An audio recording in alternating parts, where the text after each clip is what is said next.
All right, well, here we are, Worlds Collide community for another exciting Final Fantasy VI Worlds Collide race, part of our Battle Royale, which has been raging fiercely over the past few weeks. We have the Inferno Pod here this evening, in few immortal words of Smooth by Santana featuring Rob Thomas. Man, it's a hot one. Inferno Pod features three very talented racers, and my colleague in the virtual commentating booth, Saberwolf, will tell you all about them. Yep. So for tonight, we are going along with the Battle Royale 2022. It's an eliminator series. We have 7 different pods, and as Vitastodon mentioned, this is the Inferno pod. We're gonna have Zelfer, Dus Le Monde, and Seto Kiaba. We already had 3 pods race earlier this week. We have the Spicy Chicken Pod. That was Dr. DT and WR Jones. Moving on from that, Toilet Atma is going to be Cabasiago and a Jolly Green Ray. And the battle of my co-hosts in the booth here for Ultros is going to be Fantastodon and the Schwans. So I guess whoever loses is going to be stuck back with me in the booth here. So next week. Well, we are definitely getting down to it. We are obviously a few weeks into the 2022 Battle Royale, and the field is narrowing down. After this race, all the pods will be down to the final 2, and it'll be just straight head-to-head races. So, lot to play for in this race. Yeah, definitely. We're looking at we're looking at these times, and these times have been going slightly actually longer, as if that's well. I guess all the good C's that we ran back in week 3 were the good ones, because in week 4, same exact flags as we had last week, but the times have been bigger. So I guess we weeded out all the good ones for this. But yeah, I mean, we still got 3 more races to go later on this weekend. If you want to check them out, I think Saturdays is going to get restreamed right here on the FF6 Worlds Collide channel. That's on Twitch. And I believe we have another race that's going to be happening Saturday morning. I don't know if that's going to be restreamed. And we have another one tomorrow night, Friday night. We'll see if we can get that one out to you. It's going to be around 7, 8 o'clock tomorrow night. Yes, indeed. Lots of action in the Worlds Collide universe, as our runners are preparing to open the actual race seed itself. A word or two about our 3 runners. We have Zelfer85, the notoriously lucky Zelfer, coiner of the famous Zelfer Luck, a very, very talented runner, incredible execution, always a pleasure to watch him work through a seed. We have Dusk Le Monde, who, in my understanding, is a fairly new runner, but has learned a lot very quickly. Dusk qualified for the Battle Royale with a time of like 2:38-ish, but last week posted a time of 1:46. So big improvement in just a short span of time. We'll be excited to see if Dusk continues to improve. And of course, Seto Kiaba helps out so much behind the scenes and on stream, a very talented runner in his own right. But looks like this race is going to start very shortly. Yep, we got the seed rolled for this race. Now, you want to go over the flag? Now, you ran this, I believe it was like yesterday, wasn't it? So you want to tell us about some of the flag sets for this? Well, this is the week 3/4 flag set of the ongoing Battle Royale. So we're looking for 6 characters. We're looking for 9 espers. To enter Kefka's Tower, we're looking for either 9 characters or 12 espers on top of the requirements. To skip to the statues towards the end of Kefka's Tower, there are scaled dragons, no required dragons. Scaling is, I think, 2.5, so moderately challenging, but not onerous. And of course, there is the famous Zozo clock, which I foolishly, on my first Battle Royale seed, I thought that was just a free Dragoon set. I went to the clock and put in, the vanilla time, and was shocked that it didn't work. You do actually have to talk to all the thieves and cutthroats of Zozo to figure out the correct time to earn your reward in the Zozo clock. But these seeds have been, I think, a little up and down. Some of them, everything lines up. You find the right gear, you have the right characters, you can knock out a, 1 hour, 20-minute time, no problem. Some of them have been a bit of a slog. Some of them have been, upwards of 145, 150.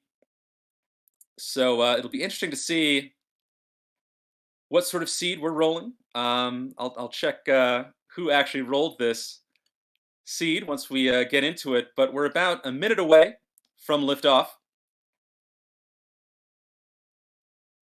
And it'll be exciting to see how these runners execute this race. Again, 3 racers enter, 2 racers leave.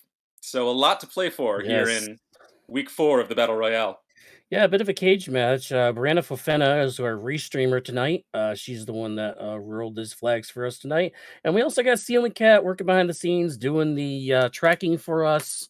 And I tell you what, going with and without trackers throughout this past couple weeks, the tracker is definitely a beloved position from us commentators, so we can catch everything that happened and what will happen to these poor runners, I guess, going through these motions. But we're about to set to go here. We got the 1 minute warning flag going up. So we should be starting here in about a minute, minute 20 because of delay. You know how it is for restreams and Twitch like that. And as Brandon said, I rolled the seed and you're welcome. Okay, there we go. It's always funny how differently you view a race when you're racing it and when you're watching it. As a racer, you want Ragnarok in the first chest. Give me, Sabin, Terra, Realm, Throw, Blitz starts. Give me a fresh Yeah. one. Give me an easy one. And then when you're watching it, you want to see them work for it a little bit. I'm not Oh, on this side, we want to see I'm them not struggle. hoping It's for a entertaining. for a hex seed, but I want to see these runners earn their place in the next round. Yeah, because in the next round, we're talking about the pod finals, head-to-head competition. And I just the thing about this series is that later on down the road, as we're about to kick off here, um, right now, there we go. Nope.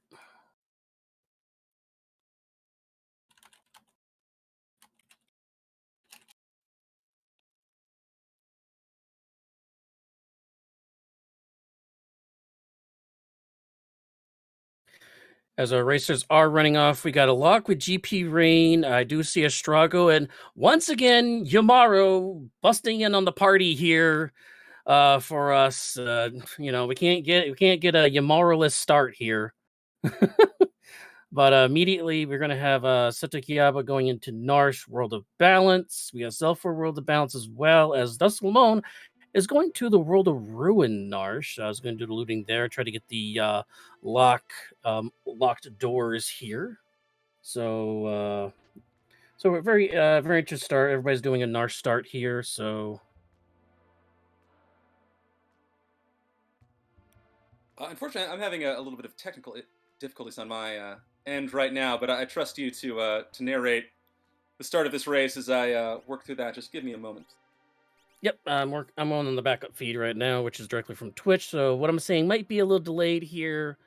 As we have our, like we said, okay, well, Decimon went back to the world of, no, he's still in the world of ruin.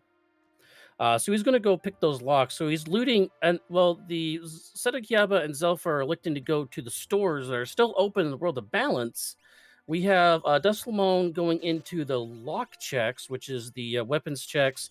And the first check is an Esper. It's going to be Seraphim or Marvel shoes for that. Well, that's a very early Esper. Obviously, always fun to have the lock start. So you get to check the weapon shop very quickly. Get to peek at that cursed shield, which can be oh so useful if you turn it into the paladin shield. 13 battles is a lot of battles, though. So I would be Yeah. surprised if we see a lot of paladin shields in this race.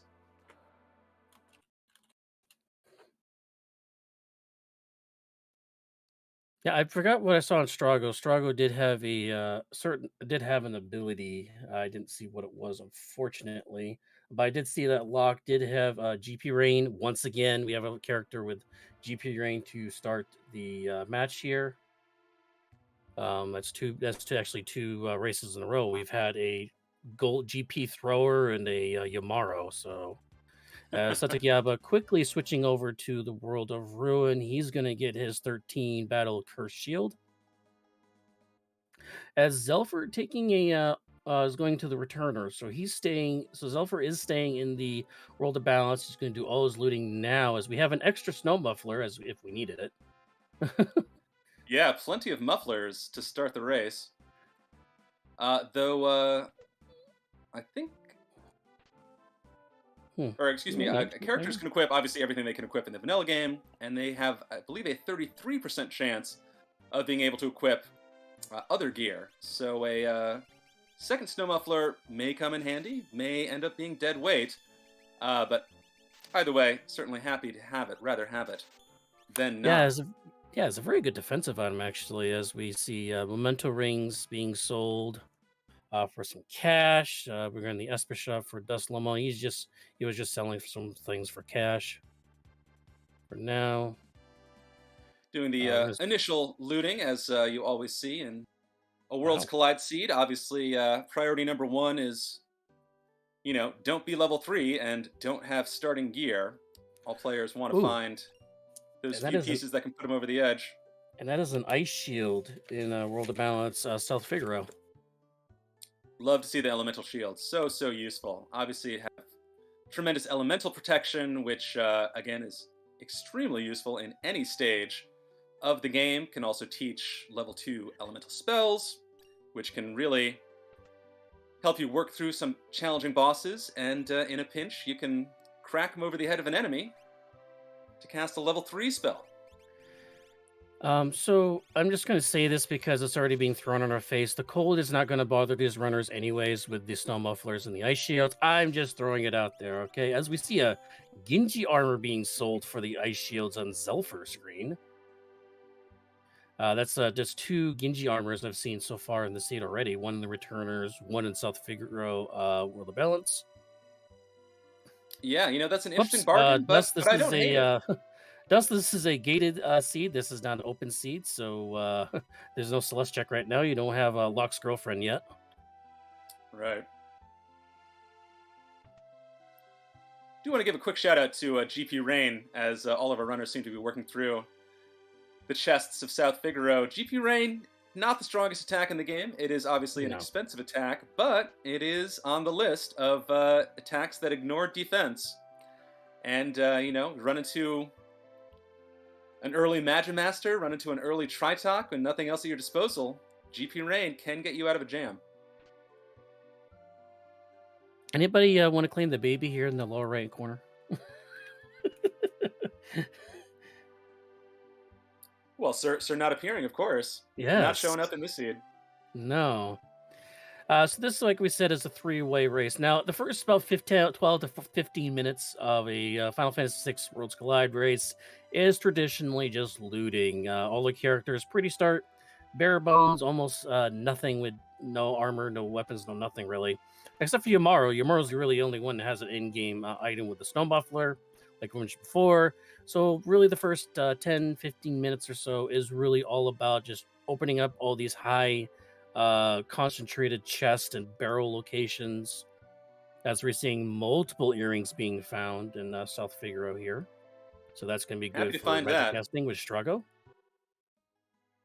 Will be interesting to see where these runners go when they do have to finally take a check. I suspect we'll see pretty thorough looting and shopping, as we do see Dusk and Zelfer both heading into Tzen.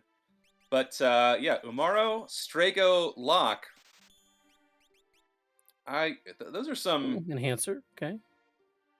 Some time-consuming checks on your hands. Oh, 787 gold pieces for the Tzen Thief World of Balance.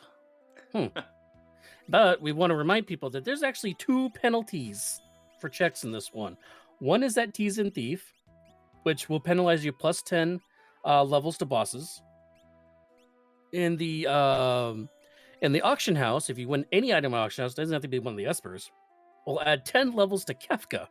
So if you want to take those 2 shortcuts on the Tzen Thief and the auction house, well, you're gonna have to pay the penalty for it because you're gonna get plus 10 levels attached to some of the stuff. As we see a Mega Elixir for sale in the shop on Sato Kiyaba's screen there. I'm Yeah, pretty sure they're Seto gonna file sale on this selling off stuff. some items. Yep, 33,000 on the. Oh, we're buying Super Balls. Never mind, Super Balls too. Super Balls, much more of an impact in the early game than that Mega Elixir. Super Balls also defense ignoring, also as about as RNG gets. It can do random amount of damage, can hit a random amount of enemies. Valiant Knife is a much more reliable source of damage that Seto picks up in a pot in Albrook. And we already Obviously, have a a user little with locks, so early yeah. for V-Knife, but yeah, with it lock in the party already, that is a very, very exciting find. Where was that at again? In Albrook. Which one? World of Balance or Ruin? It looks like Balance. Balanced. It's dark, so it must be Balance. That's the weird one. Albrook's the weird one where in World of Balance, it was darker than World of Ruin. World of Ruin, all the towns are darker, but Albrook's lighter. I don't know. It's just weird. Interesting. Yeah, something to look at when you play this game. If you never noticed, like you go through all the towns, they're all bright and sunny and cheery. The springtime, World of Ruin, they're completely decimated, ruin, except for Albrook. Albrook's brighter in World of Ruin. It's weird. Well, maybe anything's better than being under Imperial control. I don't know. I mean, everybody's under Kefka's control there in the end, which I guess is technically the Empire still, right? He is the Empire. I don't see them as quite the same thing. I mean, the Empire's all about, fascism and order. Kefka's just pure chaos. Now, but that's sort of getting into semantics. Yeah, exactly. I'm a little disappointed, though, that all our runners go into the burning house area, and none of them have done the burning house yet, except for Sadokiyaba. He's still hanging out in town. He's doing the heavy looting, and this is one of the heavy looting areas with a lot of chests and stuff. But doesn't look like they're going to stick around for the burning house either. Well, again, no real super-powered commands to start. You've got that Umaro. No real game-breaking items other than, obviously, that Valiant Knife, which is not going to be a factor for quite a while. So, yeah, both these runners, or all of these runners, I imagine are going to loot basically every free chest they can find before having to actually take a check. But it does look like Dusk is heard what you were saying and is going to take a nap and wake up in a burning house. If we're here, might as well do it. Plus, we can get some early levels this way, because everybody's still level 3 right now. Level 3. And so we might as well just take the early fights here and do the check, because we're already standing here. So, I'm just saying.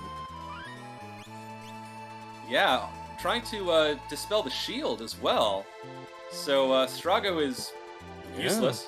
Umaro may actually be the main damage dealer. I saw Dusk did use GP Rain. Not sure he has the funds to GP Rain themselves all the way through these random encounters. No, but I mean, Umaro is punching for the same amount of damage that Locke is throwing the pocket change out here. Strago jumping into the air. Strago jumping. And Zelfer right on Dusk's heels. I guess so. But yeah, now Zelfer and Dusk both in the burning house. We'll see how they deal with these random encounters. Well, this is a rough start. I mean, if you got Strago jump, who has horrible vigor to try to jump with, and you have Strago jumping on Locke for all of 2 damage. 2 damage, yeah. Seto, meanwhile, says, I don't want to do checks. I just want to, check the auction house, see what's in there. But Seto being very thorough, visiting these towns, looking for any edge he can find, as Zelfer bought a Blizzard Orb and has it equipped on Umaro. Do a little more AoE damage in these very, very touch-and-go early fights. Well, I mean, Yamaru is good. One thing good about Yamaru having him Dusk early actually game touching a is- Super Ball. Sorry, you were saying? Oh, okay. No, that's important too. One thing about Yamaru is he is tanky. All he needs is that one snow muffler, and he is very tanky. He does not take any damage early game.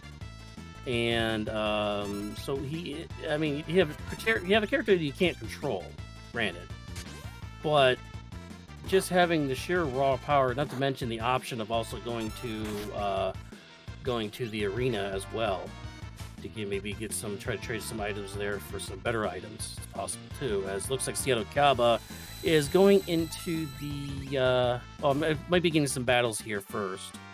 Looks like taking a grind, yeah, set out, Yeah. heading through, I don't know if you call that the back or front of Figaro Cave, but yeah, taking some I guess random technically encounters early to work up the levels. Technically, do it's wanna the point front out- since that's the starting area when you start through that way. I don't know. In the vanilla game, it's the front, yeah. But then you go to the back I do want way to point out, twice. though, Yeah. the fact that Zelfer does not have the Curse Shield equipped means that he does have 3 viable characters, whereas, as we see on Dusk screens, Strago is currently on the ground. And he misses nap time, you know. He's an old man. He just conks out sometimes. So very different styles here. We have Zelfer and Dusk Lamon like pushing through a check here as down goes Grandpa again on Dusk screen. Well, we have Setokyaba doing I've seen a lot lately is going to like even seeing Phantom Forests of just going near a spring or healing area, even Narsh World of Ruin, getting some levels and getting some quick heals off that. Getting insta kills off of Lock and getting a couple good fights here. So Yeah, both Seto and Zelf are making anything, good that's use of that Wing Edge that they found early on. Wing Edge, one of the weapons that can instantly kill a foe, which is pretty useful, particularly when you're taking these random encounters and not fighting bosses. Yafe is saying Crucio plus Healing Rod is OP. You're not wrong. I mean, except when you try to attack that's the true. enemy. It's kind of Galaxy Brain. Yeah.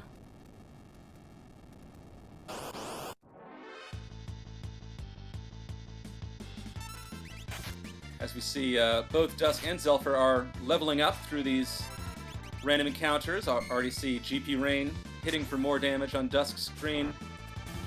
Umaro doing Umaro stuff on both screens. It looks like Seto Kiyaba is doing a walkthrough on the caves, getting the couple of chests in here before turning around going back through the cave again to do the tunnel armor check, which is one of Locke's checks. Went to the front, so I don't know if does that work? Oh, so you can walk out, walk back in. Okay, interesting. Yeah, he went all the way back and through. Huh. Interesting. He Anybody finds piranhas for his trouble. Not bad. So, pretty manageable as far as early bosses go. A bit of a time waster, but nothing to be done about that. I believe the Rhizopause, the boss piranha, will show up anywhere between 10 and 30 seconds. Is that correct, Saber? Well, must be a 10-second It's already there. Right there. Yeah.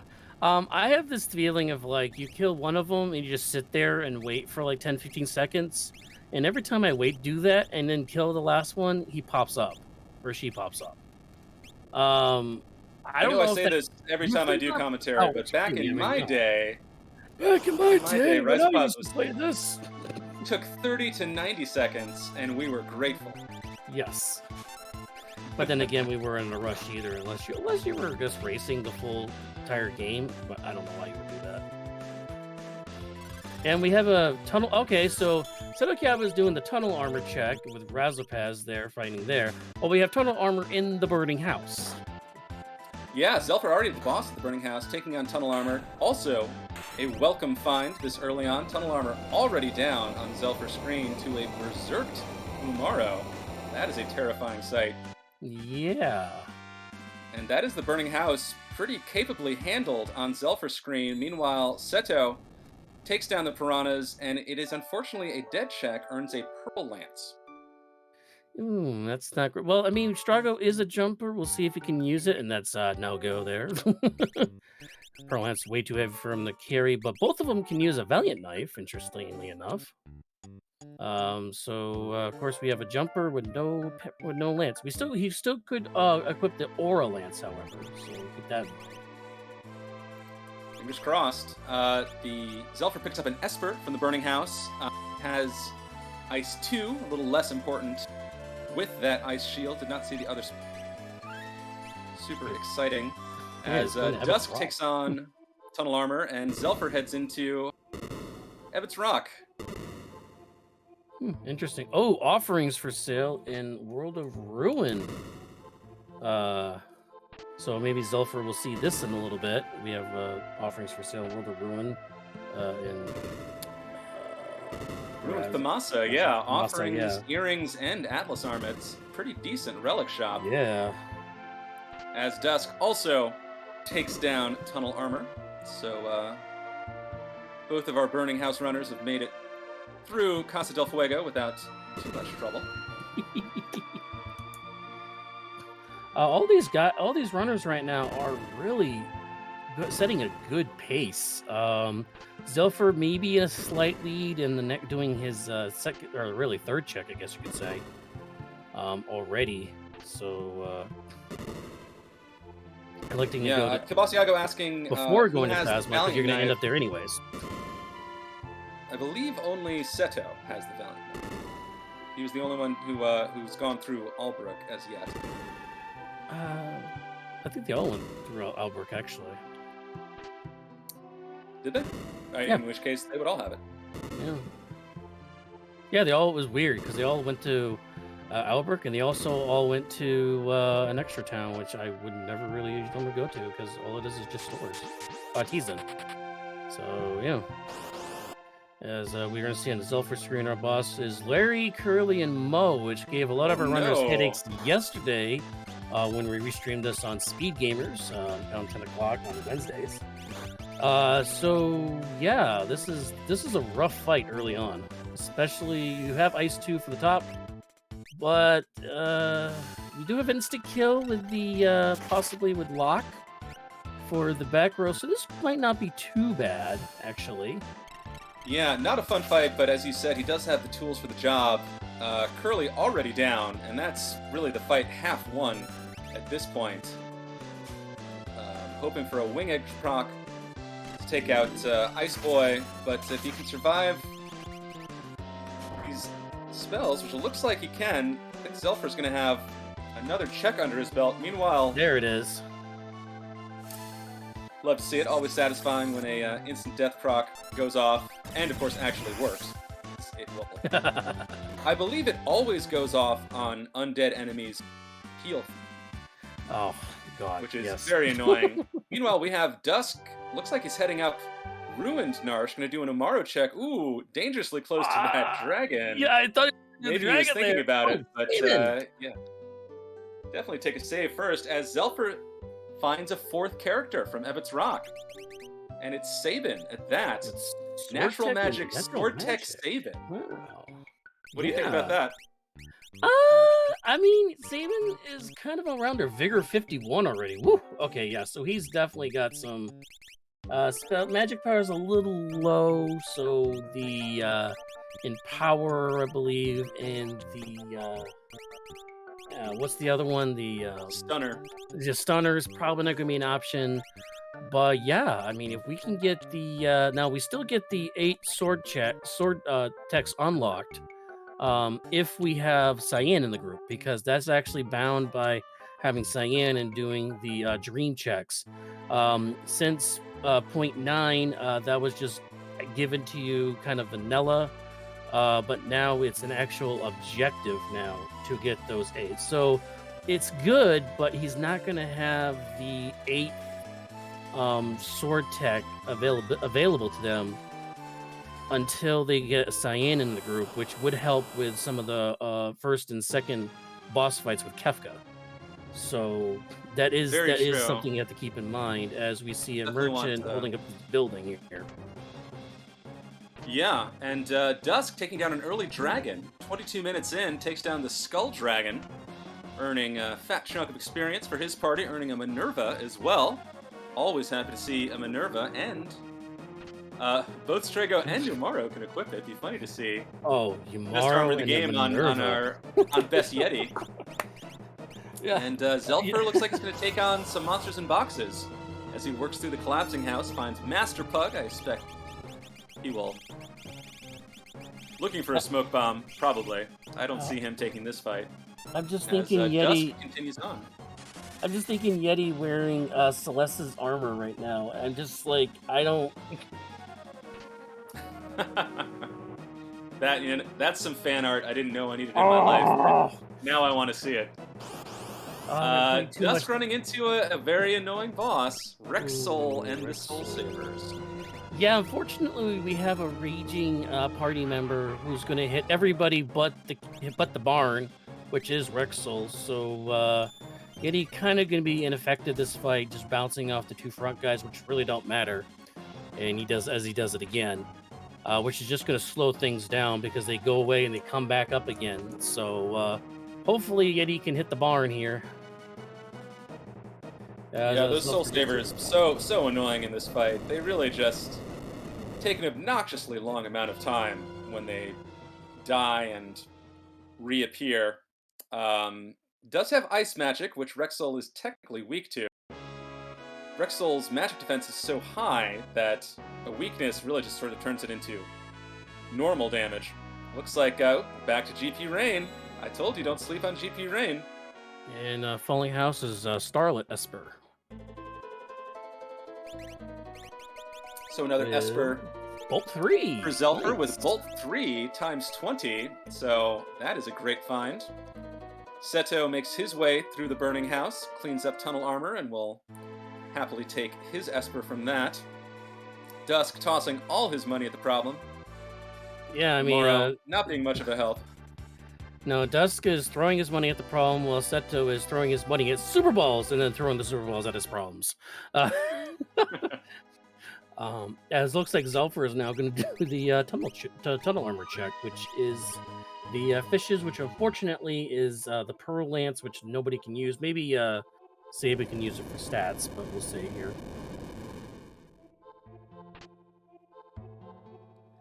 Seto now heading into Everett's Rock, which is personally my least favorite check in the game. This check is, I find, very frustrating, but if the reward is a high vigor Saban with sword tech and natural magic, I will happily take it.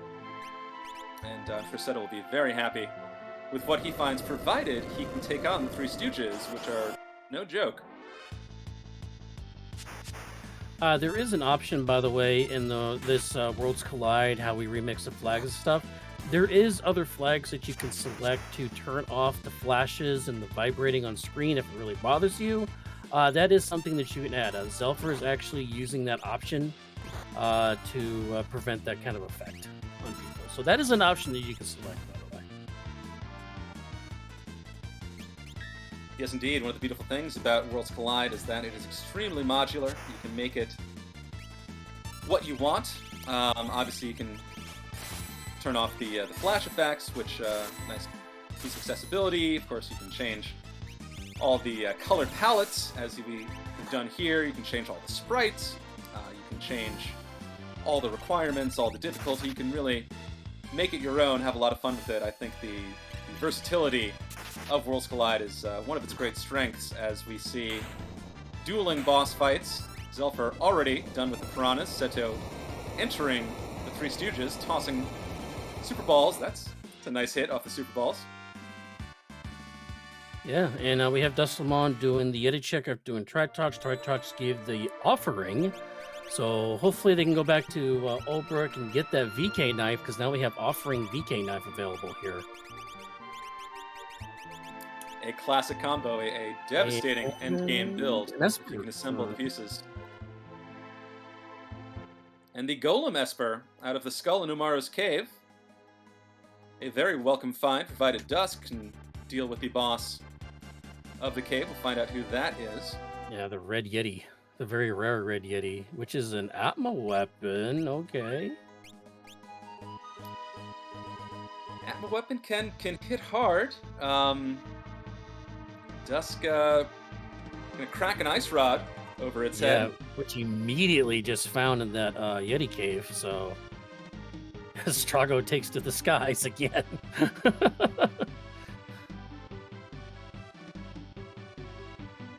As we see, no MP Ooh. on Dusk's lock and a stoned Yeti. So suddenly this fight is a little scary. Yeah, apparently Atma was like, no, this is my cave now to the Yeti. So, and Zelfer's actually doing another Sabin check. They're doing the Mount Colts. A little bit longer check. Would have probably preferred either Barren Falls or the camp, because you could kind of peek the camp. Maybe even Phantom Trade kind of peek that. Yeah, I suspect Zelfer may be just working through. Oh, that's a spicy chickens in chat, everybody. Spicy chicken alert! Our first statue boss, Poltergeist, at the top of Mount Colts, and this is going to be a challenging fight. He does have bio. Poltergeist is weak to poison, so no stop. Pretty nice. Yeah, no stop, no stunner available. So we're going to summon Alexander, though. Such a cool summon. See that. Doing decent damage at that. Yeah, kind of early. I'm wondering how much HP he has this kind of early in the game, as it's a fire skin coming out. Oh boy, 1,000 damage to Strago. Meanwhile, I just noticed on Dusk's screen, GP Rain hitting for 4 digits does take down Atma weapon. So that was a rough fight for Dusk that he came through the other end all right. So good job for Dusk as Zelfer continues to battle the statue boss, and looks like Seto heading into the inn for the free refill, which I only learned about from Worlds Collide, but heading into the collapsing house. And we'll see how Zelfer does with this boss. Well, Seto's going to get an Esper out of this. That'll be Esper number 3. Duskalmon got their Esper. They're on Esper number 3. Still only have 3 characters. Has not found Sabin in the Abbott's Rock, which apparently is the gatekeeper at the moment, unless people want to go to Phoenix Cave, which we have not seen yet. He is going to do tunnel armor right now, though.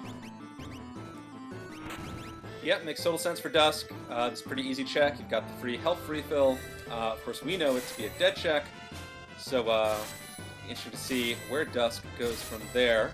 A little bit of technical difficulties with the screen, but as we see Zelfer still battling the spicy chicken. As we actually have a 4-way pause here. We'll take this moment real quick. We're about 30 minutes in. Remind everybody, this is the Battle Royale Spring 2022.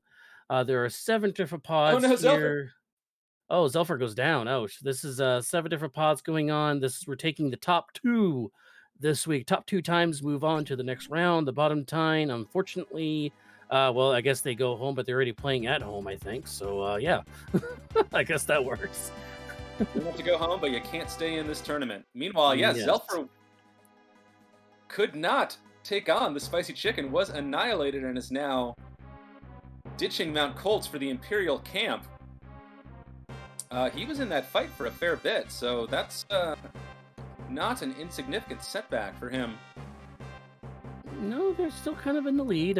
They got 4 and 3 here, which is actually ahead of the other 2. For the moment, Seto's actually going to be 4 and 3 here in a second. So I mean, he's really not that far. He's actually still slightly in the lead. So, and the other 2 racers might run into that themselves with Mount Colts. So, you never know. Well, absolutely. We are still really early on. Half hour into the seed is sort of when it just kind of begins to take shape. So, still a lot that can happen. Obviously, a lot of game left before us, looking for those 6 required characters, 9 required espers, as Zelfer's Sabin pulls out some sword tech. I personally I'm a big fan of Sword Tech. I think it's a pretty cool command. I love that Worlds Collide speeded up the Sword Tech bar to make it actually usable. And now that it is, I think it's a lot of fun. As Zelfer takes on the random encounters, or fixed encounters technically, of the Imperial camp, and we know it will not be a character. No, we know it's not a character, which means that we go back to either Phantom Train now, which we haven't seen yet. We still have Phoenix Cave available to us, and back to that Mount Colts, which having the next character number 5, gated by Poltergeist, is kind of alarming. So this could be a rough seed. But only Zelfer's the only one that knows that's a possibility of the next gate is behind Poltergeist. So. That's true. Here's my Worlds Collide hot take. I think a lot of people sleep on Phoenix Cave. I think it's not as long as you think. It's not as fairly chest rich. It is basically a free encounter, and I'm not saying I would do it first check of the game, but I don't think it's as onerous as a lot of people may think it is. Meanwhile, Dusk, heading into Ebbets Rock, will be very happy to find the Sabin at the end of it, again, provided he can take on the Three Stooges, which our 2 other runners have already been able to do. I'm going to piggyback off in your hot take and say, yes, I agree with you with that. In fact, to me, Phoenix Cave is much similar to Mount Zozo, which is a cyan check. Very similar. It's a kind of a free check, and you have a dragon mixed in there if you want to take a dragon fight that's available to you. It might take a little bit longer because you got to switch between 2 parties and stuff and go over a bunch of spikes and stuff, so it might take a little longer there going back and forth, but I really feel it's like really no different than Mount Zozo, really. Might take a little bit longer, but yeah, I mean, it's basically the same check. Well, I'm so glad that we're in sync on this. Meanwhile, Zelfer picks up the Phoenix Esper from Imperial Camp. It is a Strength +1 Esper that he immediately slaps on Sabin. Yes. Does not find Katana Soul in that monster in a box, and is off his next check. Yeah, you want to slap that puppy on Sabin and never take it off, unless it has a good spell on it. And looks like we're going to do Chasing Some Waterfalls for Zelfer. I'm always a fan of chasing waterfalls.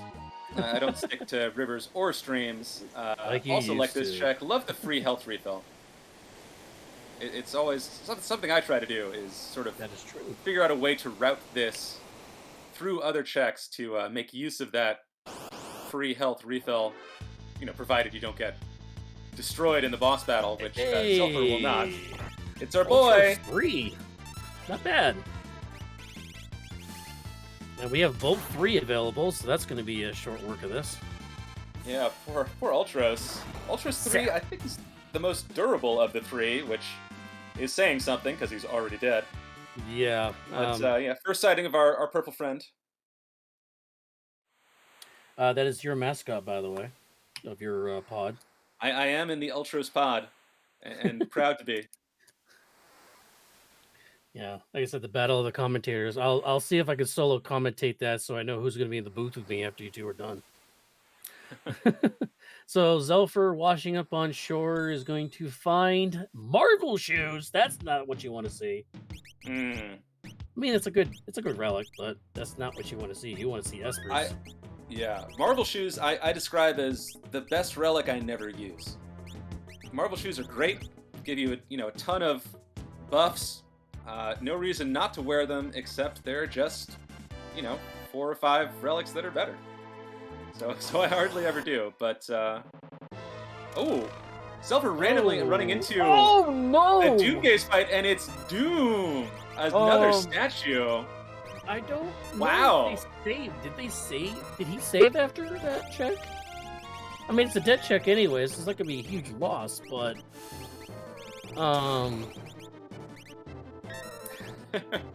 yeah, right. Yo, DoomPod heard us talking. Said, "How about this? Random Doom in the sky." That's his second statue, by the way. The other 2, Seto and Dusk, have not seen a statue yet. This is Zelfer's second statue he's run into. That is true. So this is kind of rough. It's kind of rough to Zelfer here.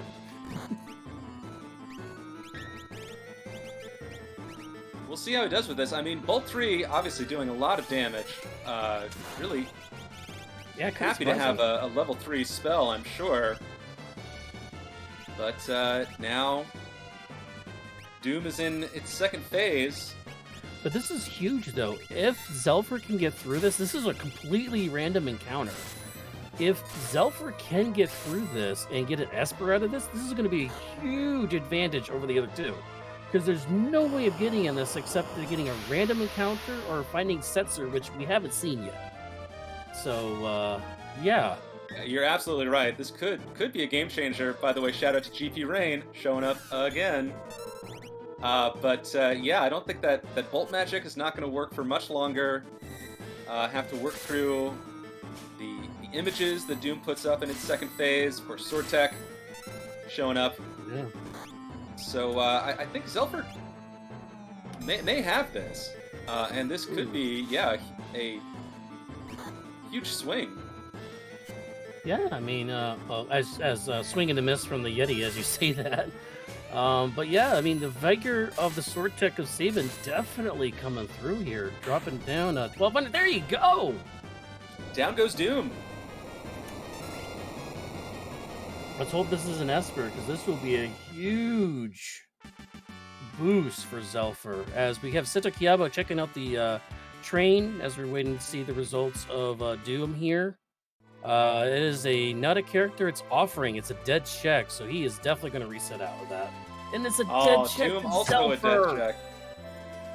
Magus Rod, so that is helpful to Strago for casting spells, I guess. But Strago's the jumper. Oh, and Zelfer. Yeah. Going for Zelfer's listening to comms. He said, Phoenix Cave? Yeah, why not? I'll check it out. See, we preach, and they listen. Hallelujah. Exactly. Yeah, commentator's blessing over here. Let's hope it doesn't turn into a curse. I don't think Zelfer's going to bother with these chests here unless they're like immediately next to them. I think they're just going to tear right through this.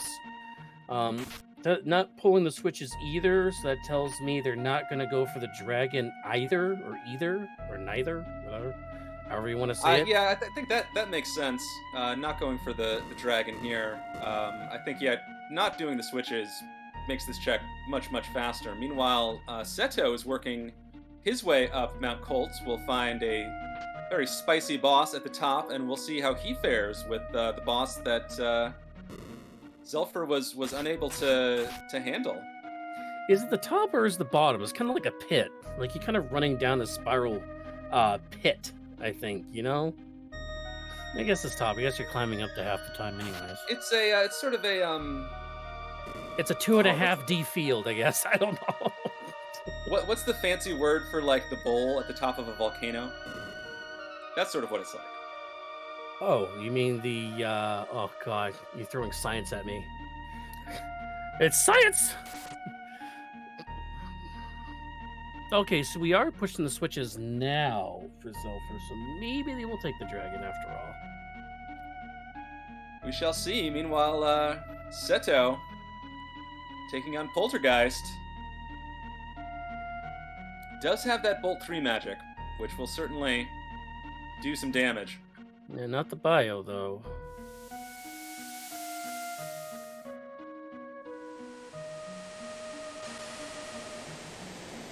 Caldera. Thank you, Hefe. That was the word I was looking for. Oh, the Caldera. Thank you.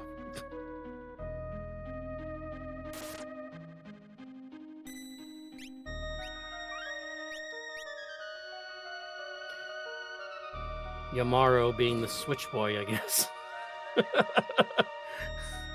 Taking all the push, not getting the love. And yes, we are going to get the heals. We are going to take a dragon here for Zelfer to get three-team dragon fight. Says I don't even need tomorrow. Dust is going to get their Marvel shoes after washing up on shore, unfortunately. Yeah, he takes a moment there like, are you kidding me? Before moving on. Did take a dragon fight, so Dust it is a little bit caught up on levels now, so... Zelfer also has the XP from that random Doom encounter. Finds a yellow dinosaur calling itself a gold dragon. Yeah. I'll leave chat to judge whether that's a dragon or not. I mean, dragons come in all shapes and forms. I mean, heck, my D&D session, which will be tomorrow, I'm fighting a ghost dragon tomorrow. So, I mean, so dragons come in all shapes and sizes. So as Poltergeist goes down on Seto Kiaba's screen. Seto takes down the chicken, the Geist, the Spice Geist. Yep, hot wings for everybody. See what's behind this. Also does get that Aura Lance and does get the Shout Magazine.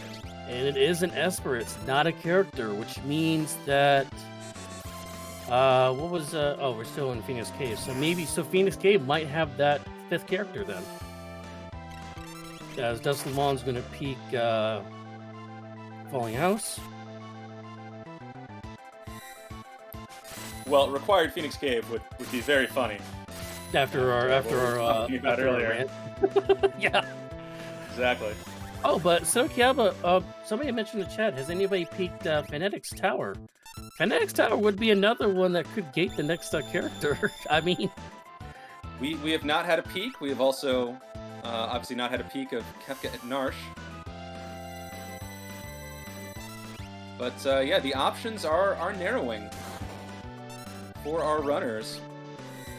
Where will progression show up next?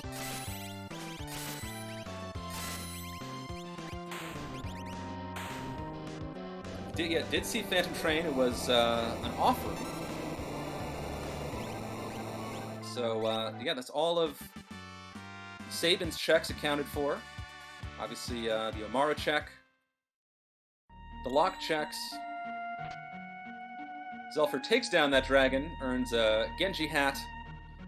Probably happier with the experience and magic points, and we will get to find out what is at the end of this Phoenix Cave shortly, as looks like Seto is making the Kefka at Narsh play. Or is that ruined Narsh? I couldn't tell.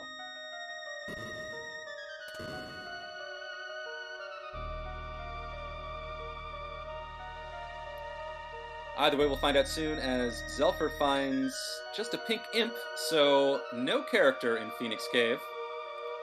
Does have an Esper.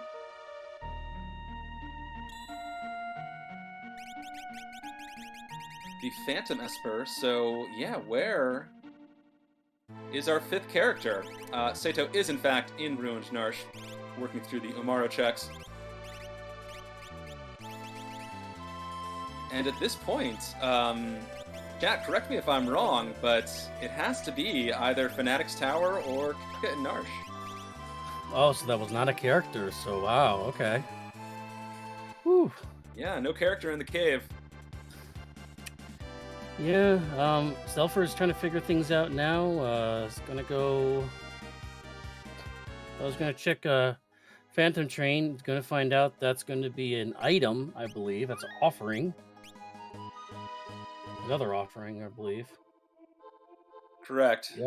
Not what Zelfer's hoping for. Second scene in a row, we have tons of offerings. Now, no, that doesn't work. Double offering doesn't work, right? So, has to be Gidgy Glove. But, yeah. Zelfer's going to reset there. Yep.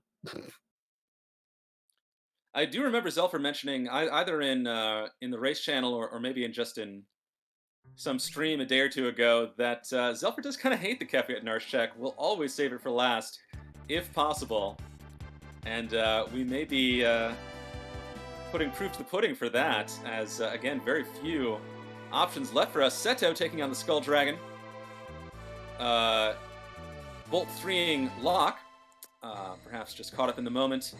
No, it's not a character. Not a character. And we know what that means.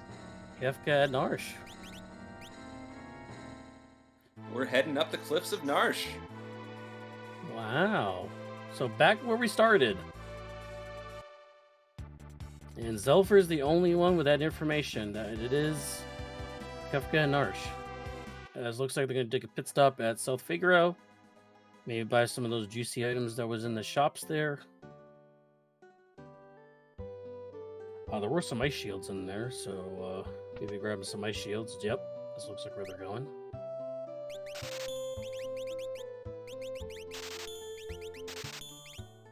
Selling the sky render for it.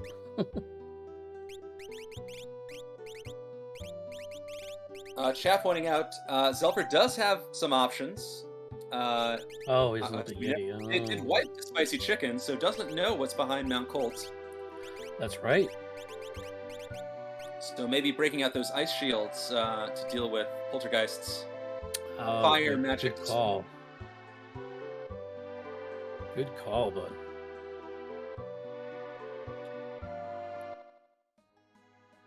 As Seto takes on Rexol. Always frustrating boss. And Dusk is back in the camp again. The camp was the Phoenix Esper, I believe. Phoenix Esper, so that's a decent Esper. In case you get a couple. Yeah, and Zelfer's going back for round 2.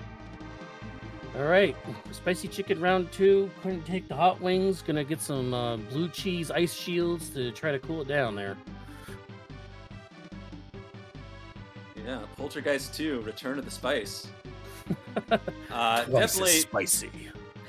Twice the spice. Too spice, too furious. Zelfer's party definitely in a better position than it was in the first round. Obviously has those ice shields, has some levels. Oh Lord. Should be able to take this, but we shall see as Dusk finds the Phoenix Esper, which doesn't have anything too exciting, but does have Strength +1. Mm-hmm. Oh, Magic Power +1 on Seraph, so that'd be good for... Yes, some decent Espers in this seed to start. Not much to complain about. No, lots of earrings. So I see Zelfer having full earrings on Locke and Strago, so plenty of magic.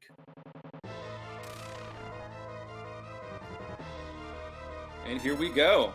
Yeah, Saber, give us the blow by blow on this this poltergeist fight. All right. Well, so Strago's going to keep his feet on the ground as he takes a shrapnel to the face. Maybe he preferred to jump and avoided that one. Bolts are coming down 2,400. Not too bad. Still got the Blizzard Orb on Yamaro, so that's going to pop in a little bit of damage there. Still don't have stop. Poltergeist, you want to use stop on it, so we don't have that option right now. But yeah, that bio's really working.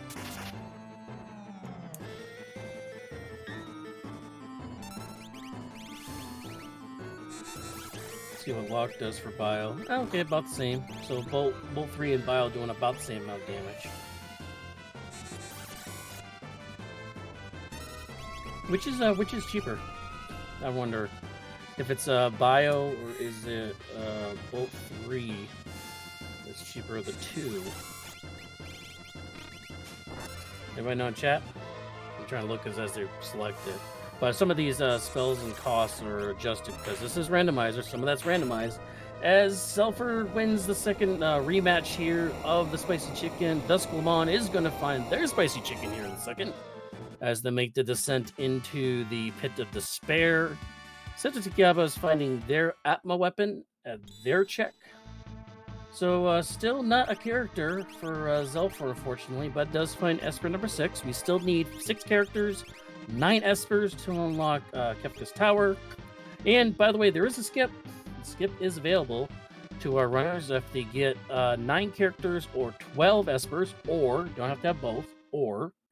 So that's also available to them as well, as we saw yesterday with a couple of skips that really decided the final there for that match that we saw yesterday, because we had an unfortunate Doom Gaze blocking on an Infernal check, so being able to skip that Infernal check yesterday was huge.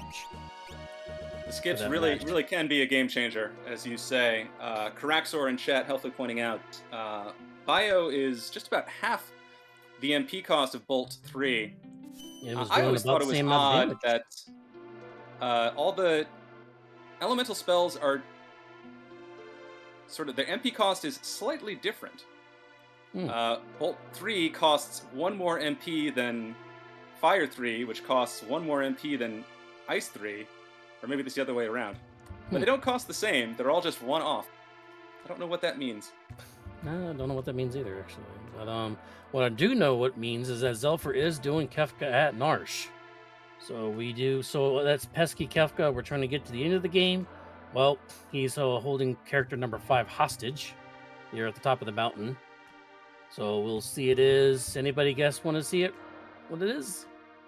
Realm! Murder Child Realm! Hey, always happy to Yes! see a realm, especially with the strong espers we found. That's real kidnapping, Uh, then. Dusk, meanwhile, taking on their spicy chicken, doing a pretty good job casting bio. I thought through a super ball. Still not a gimme of a fight as Locke goes down, but we'll see how he does. Is Valiant Knife offering a good option now for Locke with this state, being low health right now, or is it just not enough health probably yet? Or not enough gap, I guess you could say. Yeah, it may not be a large enough gap to matter. May not be enough levels either. I mean, I think Valiant Knife still does have, as Ooh, Zelfer nails nice the number. soldier skip, finding number 128. Inferno Jr.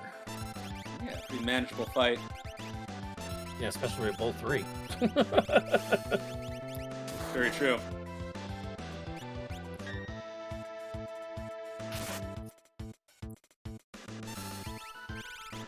So this to will answer be your question, I don't know. I don't know when Valiant Knife really sort of becomes optimized. It may be a little too low level at this point, especially for a boss that you don't really need defense ignoring equipment for. yeah, true But enough. that may be personal preference at the end of the day. Well, Zelfer gets through that. We pick up our realm who has lore, so she's channeling her grandpa. Runs in the family. As saw Quasar. Quasar, Yeah. no Did Grand see, Train, but some pretty decent ones. Yeah, I saw Quasar. I did see Pearlwind, so we do have a healing option because I haven't seen any cures yet. No blitzes either. We do have a Magus Rod that she can wield to boost that magic power up a little bit more.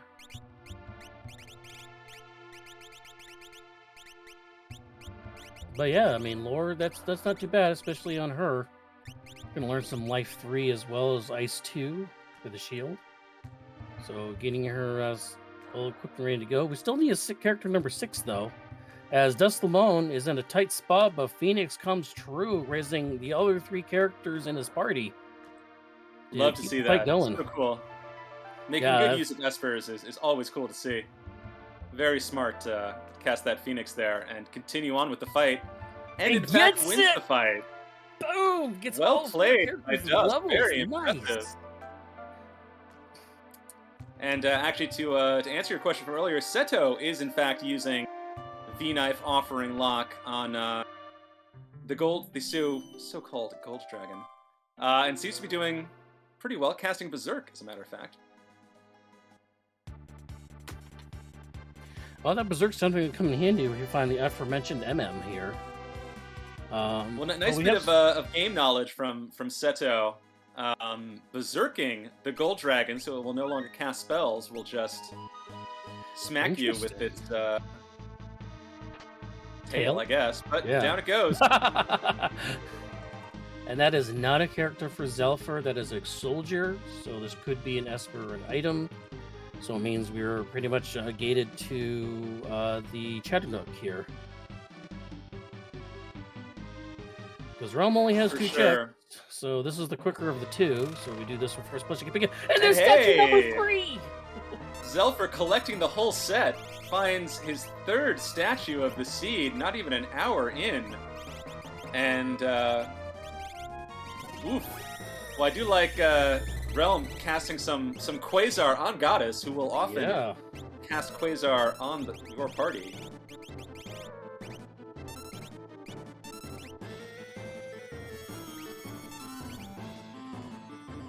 And this can be a tricky fight. Old Man Strago falls asleep again.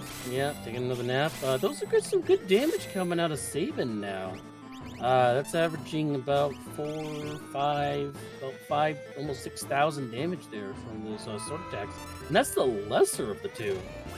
Yeah, that's just, was it Quadra Slam, I think? Quadra Slice is 7? Yeah, Quadra Slice versus one or the other. But yeah, he's had that Strength Esper, I think, on Sabin since he found it back in the Imperial camp.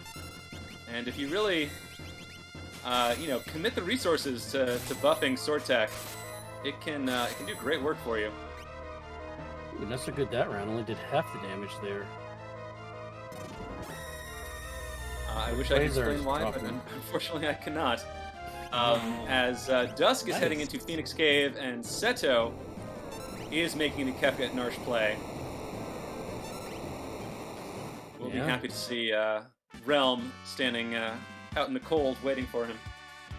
Yes, and we have the successful Excalibur, because we also get Excalibur off Goddess with a 4th offering? What?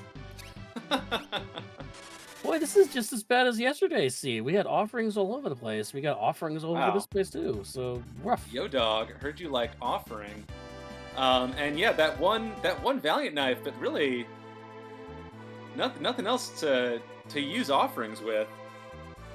No, we haven't seen an Atma weapon. We haven't seen an Illumina, really. I mean, I don't know. Well, I guess unless Illumina you don't want to use it on, but still. Don't even see a When stray it cat rains running around either. horrors with powerful relics, I guess.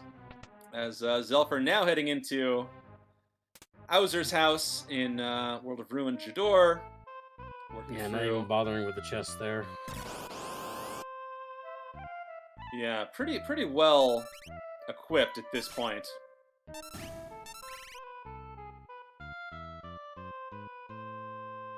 This is a pretty good team. I mean, this is a pretty solid Sabin, Locke, Realm, Strago. I mean, it's a pretty solid team. I mean, Strago, I mean, put your laughs on Strago and all, but he does, he's doing pretty good damage with that early magic power, Esper and all, so yeah.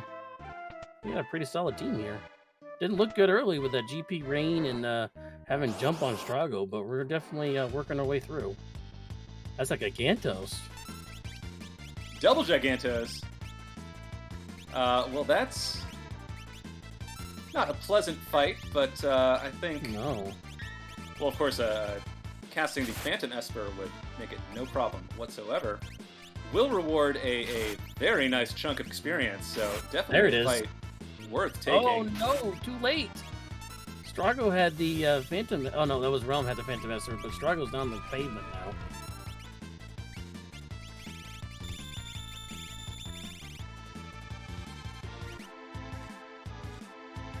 Oh, I love this.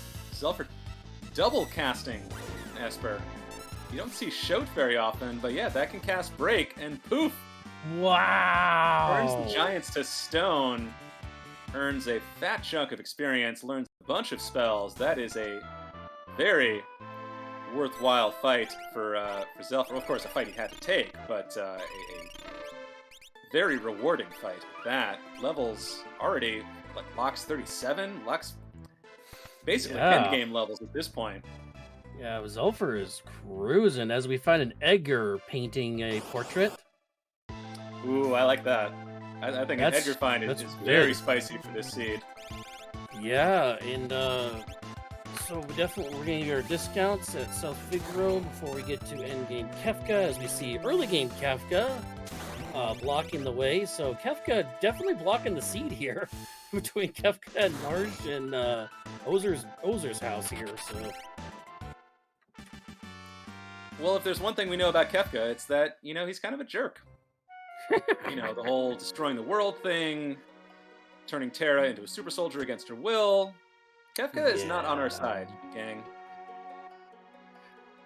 Unless you're playing Opera Omnia, then he is. Control on Edgar, that's going to be a nope on that one. Haven't seen any Dragon Horns boots, so passing on that one. But we did get him later in the game. So, yeah, go ahead. Well, I think an Edgar find at this point of the game is interesting because you don't really... Zelfer still needs 3 Espers, right? So, you know, he can't auction house his way to victory, may have to do some of those Edgar checks, and may even have to dip down into the Ancient Castle, which is not a particularly quick check. Meanwhile, Seto taking on his Goddess.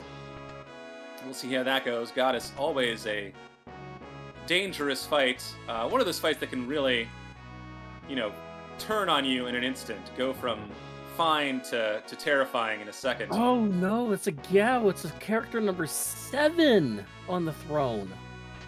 Who put Gao on the throne? Well, he does have a ponytail. I mean, you know, he's got ponytails like the brothers, so...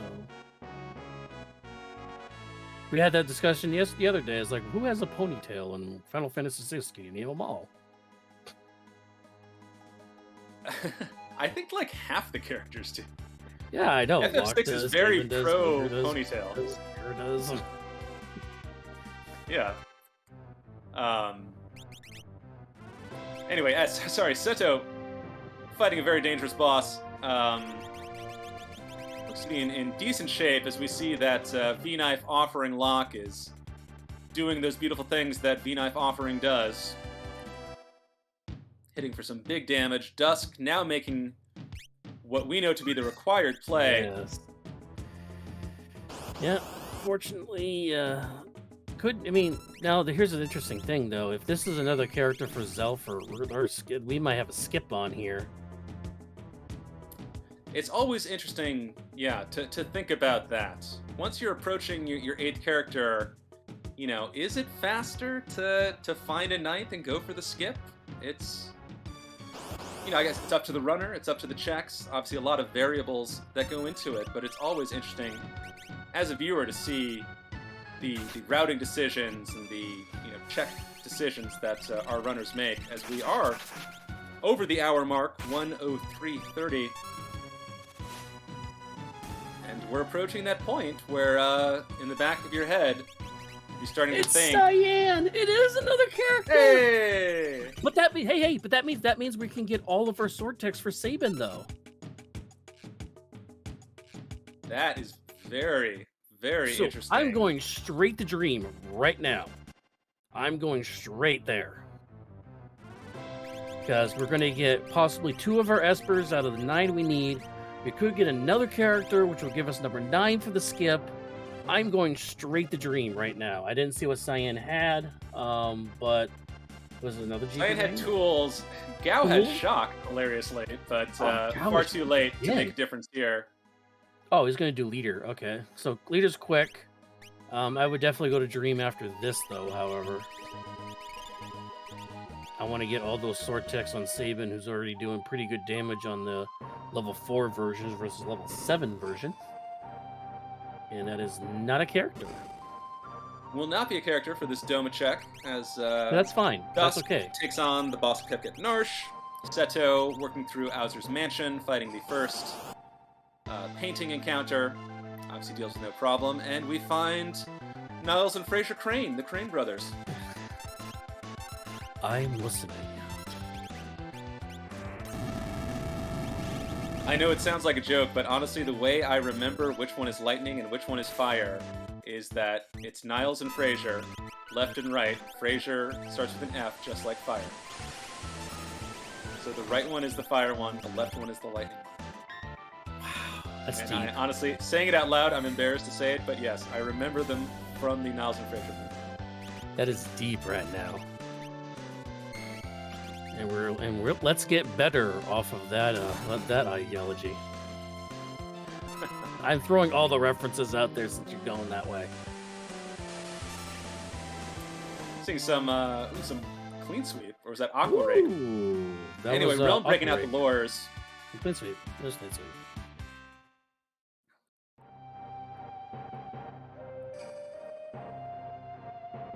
Lore on Realm, I think, is a really perfect combo. Palador. Or what's the new name of it now?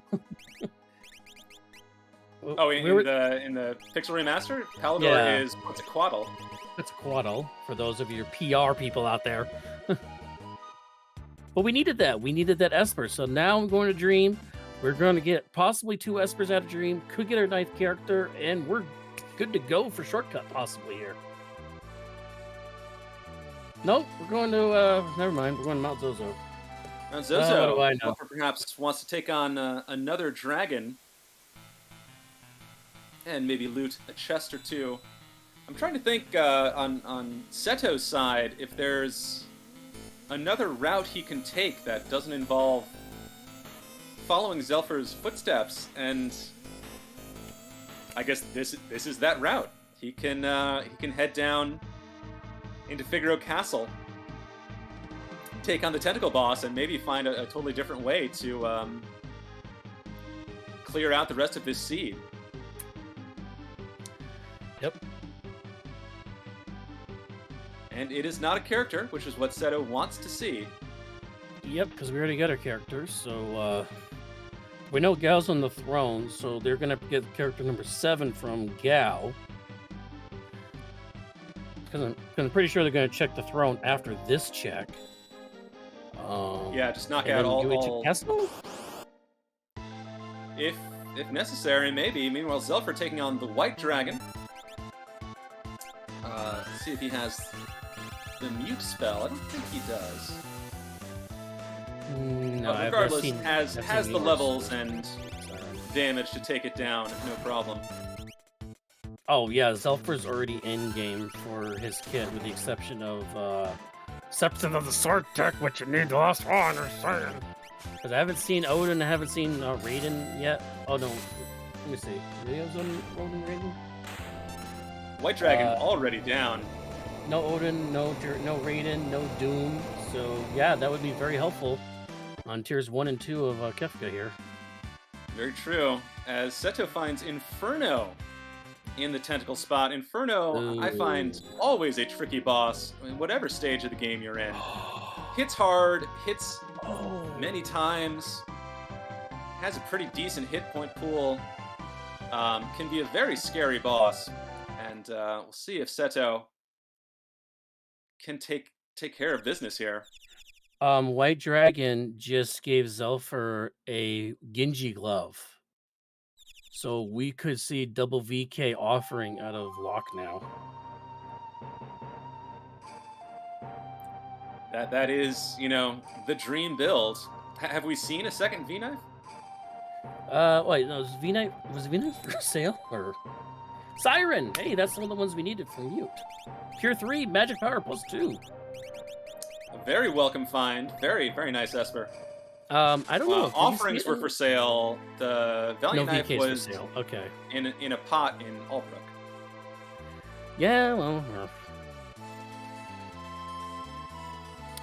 Seto takes down Inferno, the namesake boss of this pod, as Dusk fights these big burly men. Where is Zelfer going? I thought he did. Did he do Tritalk yet? Zelfer may never have done the Yeti No, show. he did not. So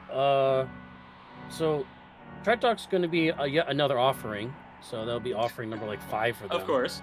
But Yeti is going to give them Golem, which is one of the ones you need for Final Kefka. So that will be his last Esper once he gets through the Yeti check here. Yeah. So Zelfer quite close to the requirements as Seto finds Gao the Wild Child sitting on the throne of Figaro. Zelfer taking on another dragon. Might as well at this point. Definitely has firepower to down it no problem.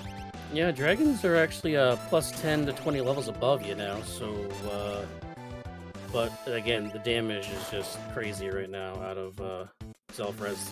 Yeah, 8,600 damage out of Strago. Strago doing crazy numbers with that Bolt 3. I mean, he could do the tower check, but he still needs another character after this Yeti. We don't know where character number 9 is, which again, like I said, if he did Dream, might have gotten the character from that, but we won't know unless somebody wants to run the seed and look. Or we still have Dustlamon and Sotokiyaba could do it as well. So yeah, I think a lot of it's a question of, is the check to find the night character faster than walking through Kefka's tower? Well, and I think that's a very hard question to answer. Yeah, depends on what Zelfer has opened it. Yeah, and Seto's going to go for the Gao Veldet check, which is going to be Cyan. So not an Esper there. So I wonder if they're going to nope out of that one or take the Cyan and go to what Zelfer did to Mount Colts in the leader. It's very possible. Choosing not to do Ancient Castle. which is certainly not the world's quickest check. Zelfer takes on Rexol. Very frustrating boss. One of my least favorite bosses in the game. Just not a fun fight. No, it's not.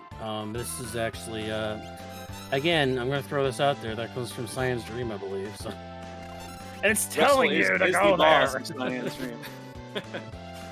I'm just saying, the signs are there, people.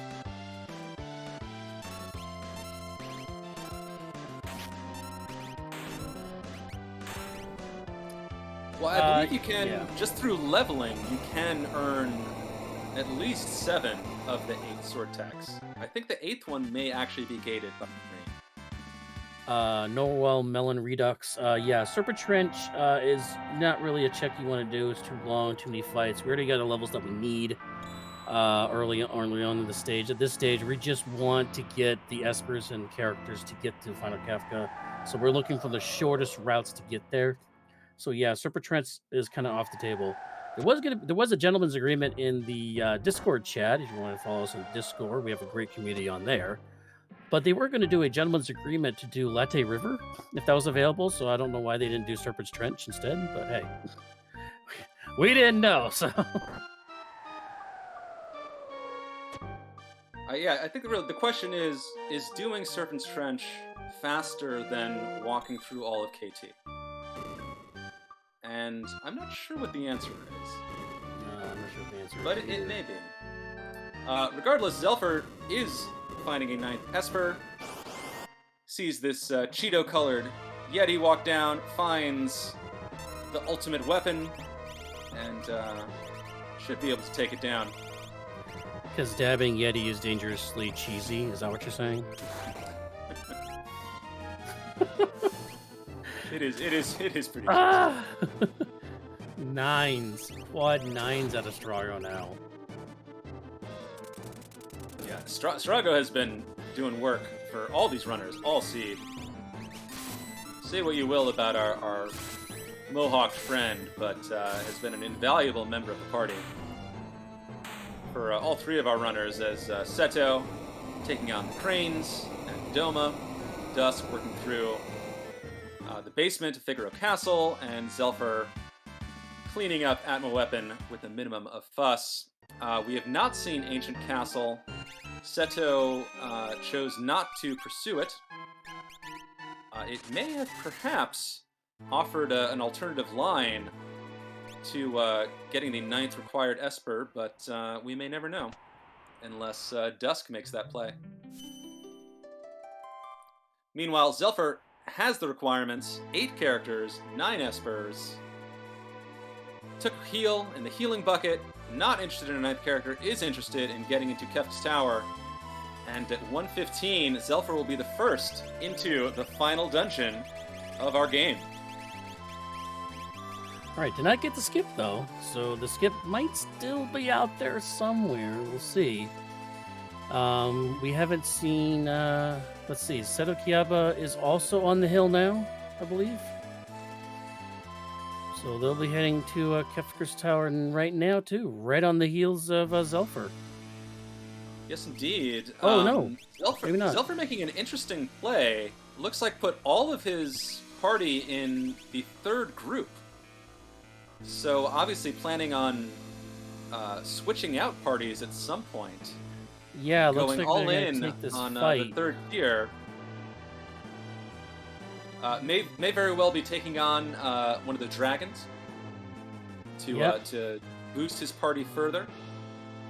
Yeah, I mean, an hour 16. I mean, we're on the early side of things, but it looks like we're gonna take this Inferno fight. Face first, watch it be Ultros 1. It's Yeti. No, it's the incredible dabbing Yeti, of course. Okay, well, he's not cheesy on this screen, but so yeah, I guess we're going full bore into this one, and then maybe reset warp out to do the rest of it. I don't know. Yeah, I know Zelfer's been doing Sabin a lot of does earn warping in, so yeah. Well, as we see, Sabin did earn Quadra Slice, the 7th sword tech naturally, just through leveling. Also, we do have confirmation at this point that Zelfer does not have the Valiant. Otherwise, he would certainly have put it on that level 44 lock with all the offerings he has at hand.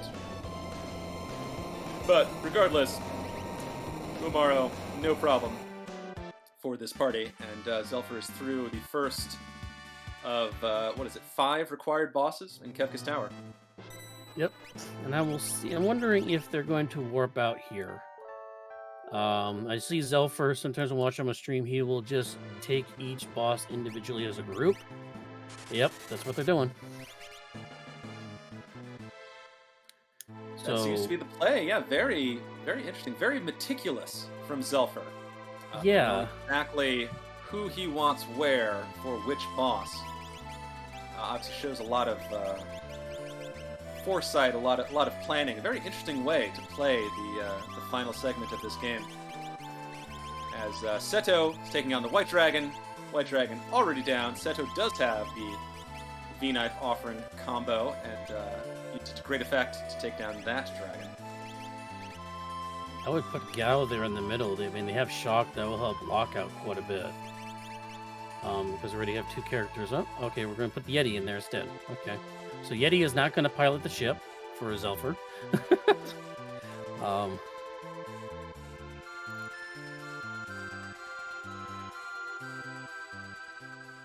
Seto finds his 9th Esper. We'll be happy to see that. We'll be eager to get into KT, I'm sure.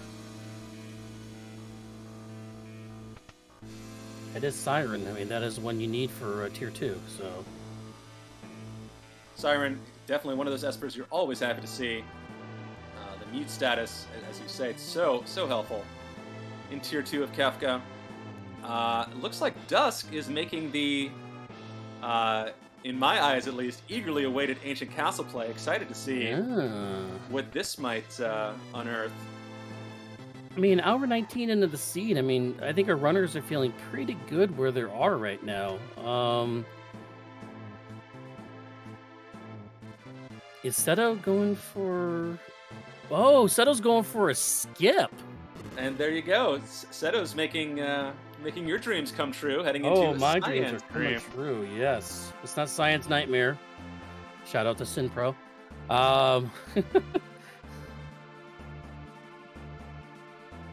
But yeah, so this could be... I mean, that will basically put them on par by the time Selfer's done running through this, I think. Well, no, Dream's going to take a lot longer than that, so never mind. This will put him on the heels of Zelfer.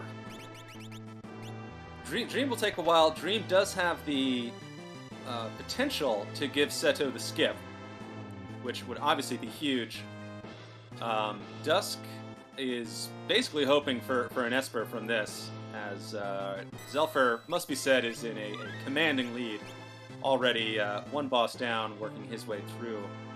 KT, Flame Eater, not much of a problem at this point, especially with Ice 3.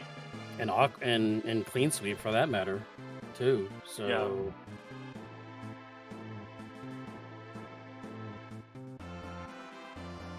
Will Dusk take on a dragon? Not interested. Finds Terra.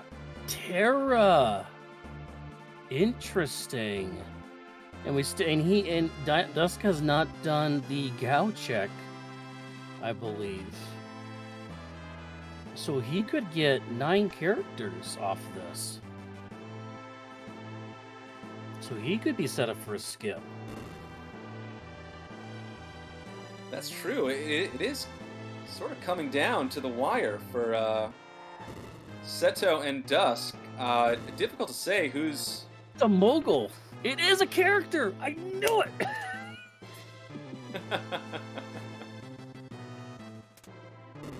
You called it.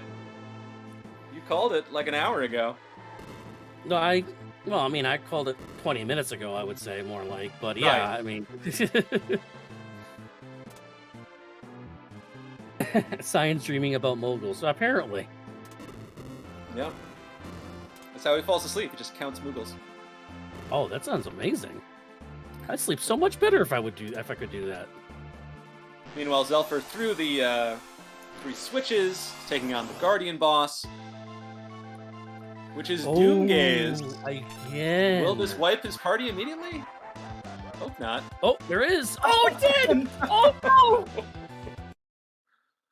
Oh my gosh.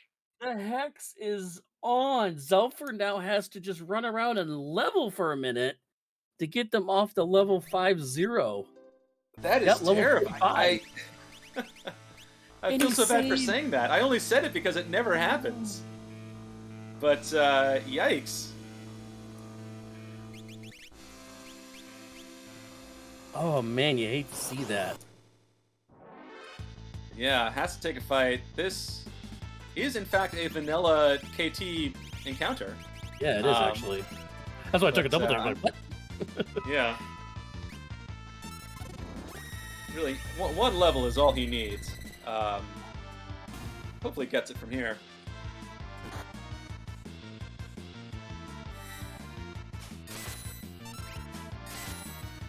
As we see what Seto Kiyaba gets, if this is 2 espers in a character, I'm just gonna walk off right now. I'm just gonna walk off the mic. As it's Haiden and the Everyone's favorite Haidenites. swing band, Haiden and the Haidenites. Yep. Not a great battle for D-Knife Offering, unfortunately. But he has plenty of other tools at his disposal. As Dusk runs into Whelk. Oh, that's a nice little check there. Where's that? Is that vanilla? That's a great question. I was hoping you knew, but I'm watching the 2 top because they're in the lead right now. I mean, is that a vanilla Whelk? Yeah, that's a vanilla Whelk. Thank Welk you, and Whelk. Falcon hit.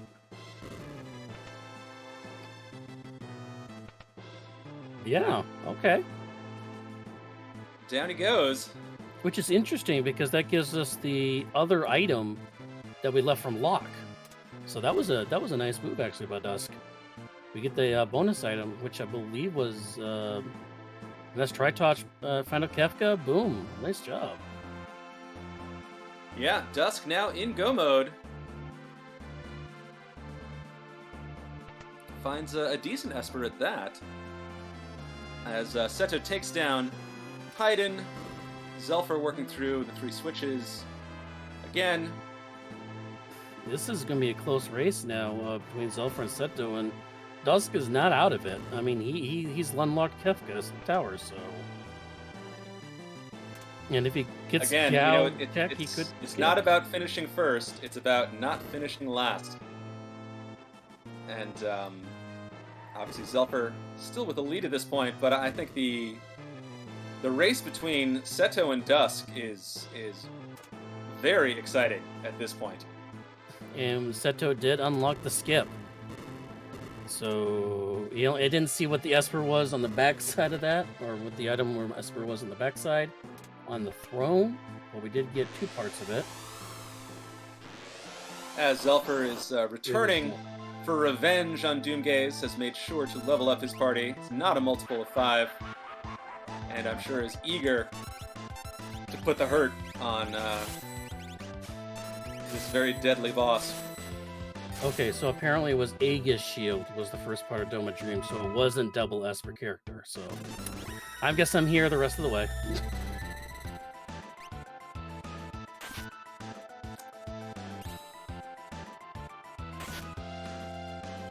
Well, and we will get to see firsthand just how impactful the statue step can be, as Dusk and Seto entering KT at basically the same time, but entering in very different parts of the tower.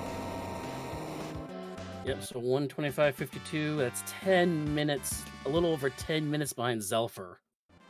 His start into Kefka's tower. So, and he's about the same spot, so...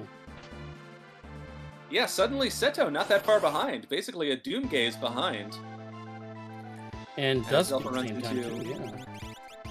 Narapa the Rappa. Does have a pretty magic-heavy party. Narapa has natural reflect, but that's when that oh-so-useful sword tech command can come out again.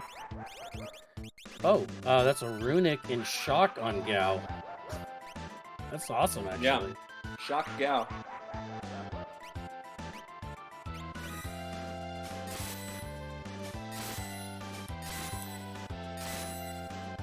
Look at that Quadra Slice doing numbers. Oh, and Gao goes down on the Doomgaze level math check.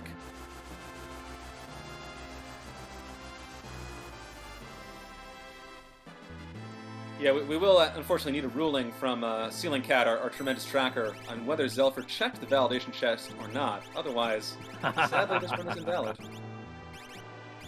Another hero ring. Look at these levels too. 49 on Saban on Zelfer screen. Realm up to 48. This is a super powered party. We have Siren. We have Golem. We have a Phantom. We don't have an instant kill. So that's like the only thing we're missing on Final Kefka, basically. But with this damage and these levels, that's a lock limit break. Marriage Fest love coming out for desperation attacks. 5,000 Cool. damage.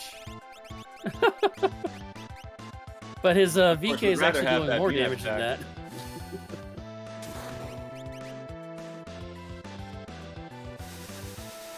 Zelf running into Air Force, which can be a tricky boss late game. Has some pretty powerful attacks. Of course, not as powerful as this Bolt 3 is about to be. Edgar controlling the left. Oh wow, that was quick. Never mind. I couldn't even get out the Edgar controlled alarm. Is indeed an ice shield in the meme chest, the last checkable chest of the game that Seto finds right before taking on Narapa. We'll get the very rewarding feeling of cleaving Narapa. Narapa, one of the few bosses vulnerable to instant death, or maybe Locke will just kill it. I think Locke just killed it. So actually, Seto is actually catching up with Zelfer. They're actually killing the bosses slightly faster than Zelfer is. Believe it or not, this may actually be the Valiant Knife difference. Yeah. As we saw, just those huge numbers coming out of this level 46 Locke on Seto's screen. I mean, we all know that Valiant Knife offering is a great combo, but is it really that powerful that it can catch Seto up? I mean, it's possible. It's doing 7,000 damage a swing right now. I mean, that's oh god, quick math here. That's 28,000 or more, so it's like 29,000 damage. Yeah, 28k at least. Huge numbers. As we have Atma, the lovingly coined toilet Atma. Yamaro's up in the air right now on Dust Le Mans screen in case people are confused. Yeah, believe it or not, Yetis can jump. Yep. So does Stragos, apparently. I think Atma should be considered goddess. Oh no. Oh, you don't see this very often. On Dust screen, Drago had Dem on him and jumped in the air and died in the air, gets to land the jump, and then falls over dead. One of those very strange and fun game interactions. In fact, it's apparently still muted while he's dead. Meanwhile, we have dueling Atma fights between Seto and Zelfer, both basically relying on casters.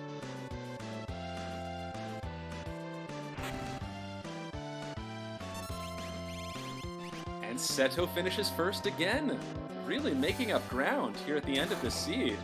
And oh no! Oh, Dusk is not wiped. Seto is alive again, but barely, and oof.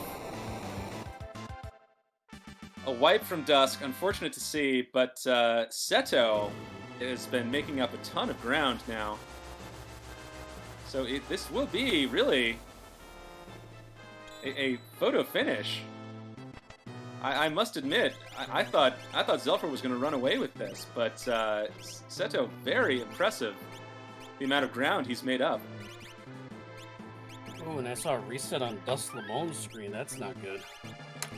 Dust took a death to the Inferno spot. And that switches for Zelfer at 131.50.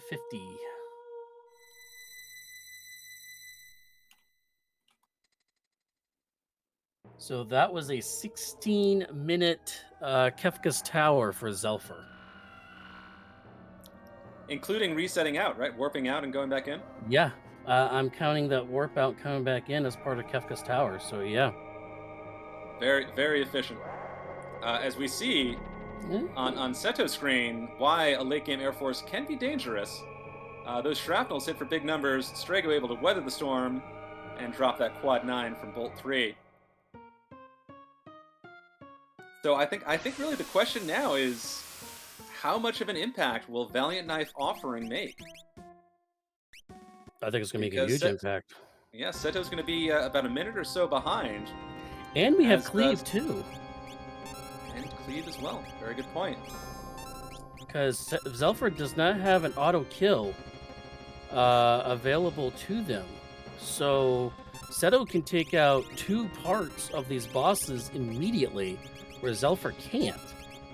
So that's a bunch of HP that you don't have to deal with being Seto, not to mention the fact that the damage that VK is doing.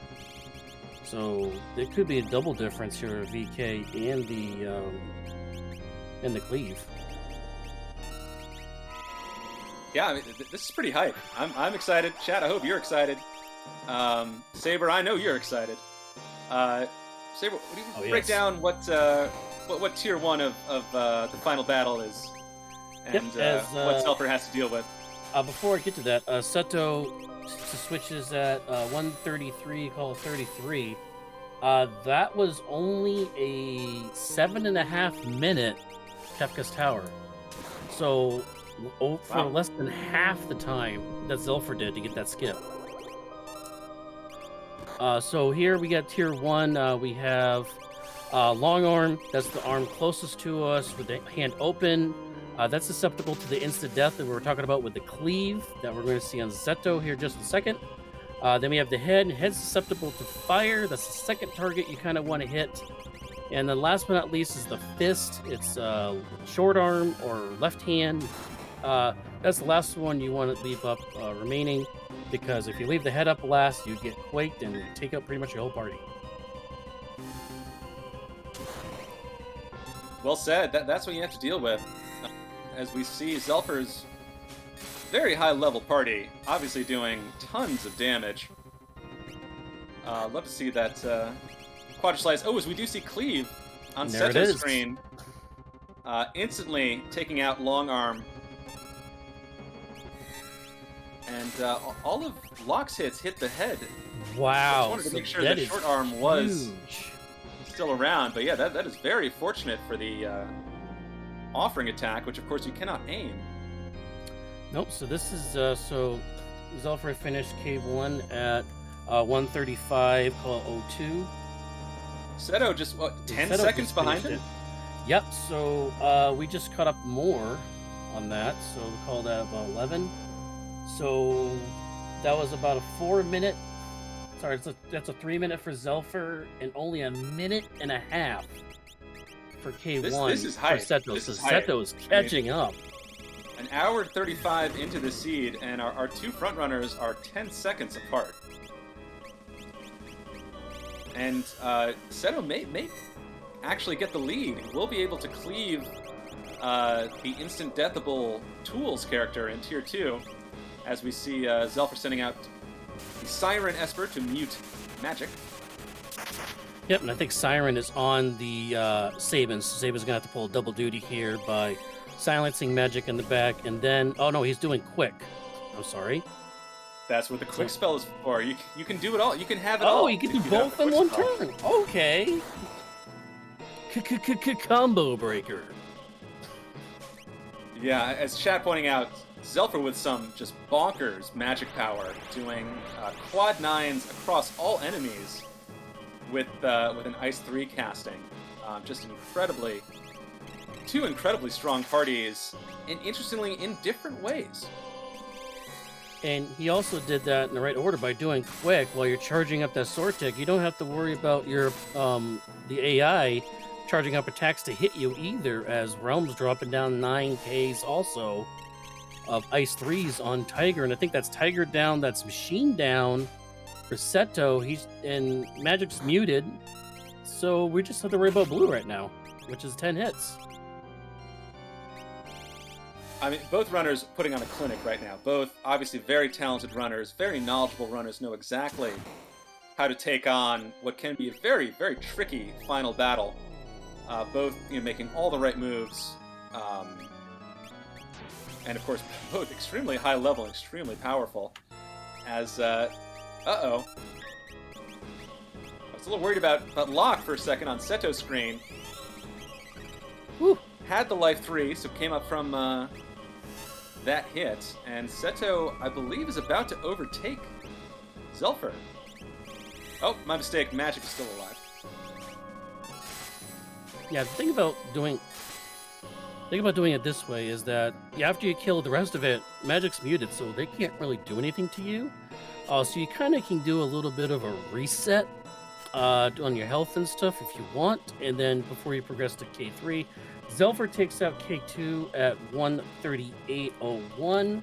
So I think they caught up quite a bit on that one of time. Took a lot less time as Sarukiyama finishes theirs at 1:38:11. Again, 10 so seconds just 10 apart. seconds apart. Zelfer, again, really have to... So clean, so meticulous. Cast the Phantom Esper just to avoid any hint of danger from the 10 hits. And of course, both runners do have the Golem Esper to take care of the Calmness attack, which will come out at the end of Tier 3.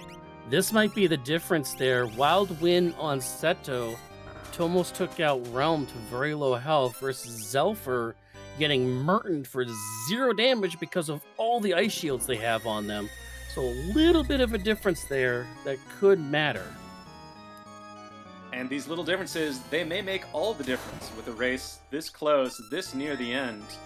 Oh, Seto with the big brain strats, healing sleep enough to make sure it doesn't meteo the party.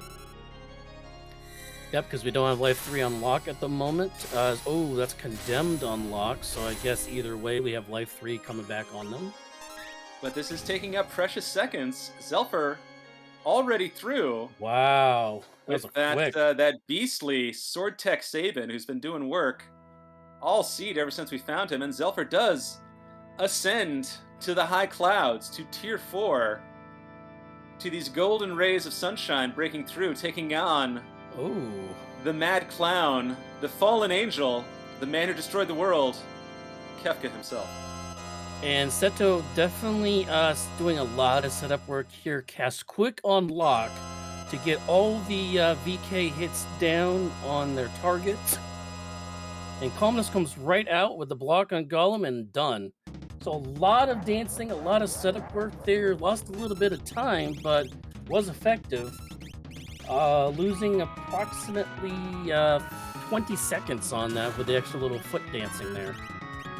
But again, you don't have to finish first, you just don't have to finish last. As Dust Lamont finally getting through Zone Seek, which for the second day... Taking out Doomgaze. Yeah, Doomgaze for the second day in a row. I agree with chat. I don't think Kefka's going to last very long against either of these parties. It's really just a question of who bullies Kefka faster. And who doesn't get... And you know what? I'm here for it because, guys, remember, Kefka's kind of a jerk. Just a bit. I mean, I'm all for forgiveness and being open-minded, but if you destroy the world, you're kind of a jerk in my book. And that's a kapow there for Zelfer. Kapow for Zelfer, GG! The official time for Zelfer is 1:40:41. Ultima on Seto's screen. Uh-oh. Oh, of course. I had to say it, didn't I?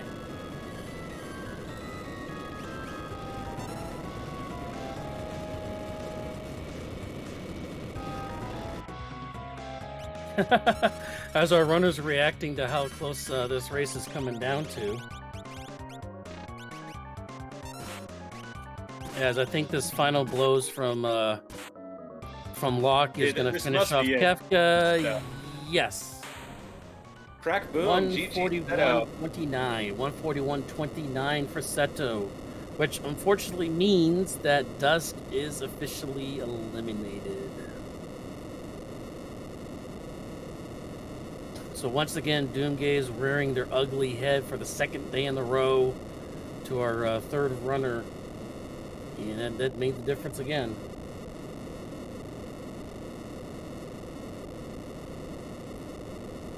Well, regardless, incredibly close race. Very, very cool to see. Very fun to watch. Hope chat certainly enjoyed it. I certainly enjoyed it. Sabers, any chance we can get one of the runners in here for an interview? Yeah, I mean, we actually might be able to get all three in there. I mean, Dusk looks like they're gonna try to finish I don't off know if anyone's watching, the but seed man, here. what an end! Let me tell you. I mean, that's good on them to just finish it up and just finish what you started. Might as well. I mean, come all this way. For the record, played very well. Really, credit to Dusk, who, and again, maybe this is my ignorance talking. I believe Dusk is one of the newer runners, and I think has made tremendous improvement just in these few weeks of the Battle Royale, and certainly no shame finishing a seed in 140 something, 150 something. I've done it many times myself, and I happily enjoy watching Dusk Lamont play this out. Yeah, we're gonna see if we're gonna do one at a time or we're gonna get all three people in at once, because they all pretty much check the same things except for Dusk with Terra, Seto with Mog for the skip and getting the dream, which was I was hollering about, and Zelfer pushing the way through a double reset on Kefka's tower to finish off just 40 seconds ahead of Seto. So he opened up that gap with Seto doing that kind of a dance in the K3. It was only a 9-second difference, and then managed to pull off the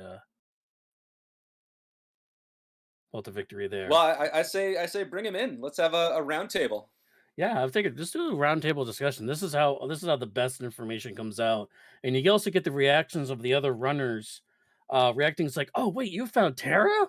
Where was Tara?" It's great to interaction when you get all three in the chat at once.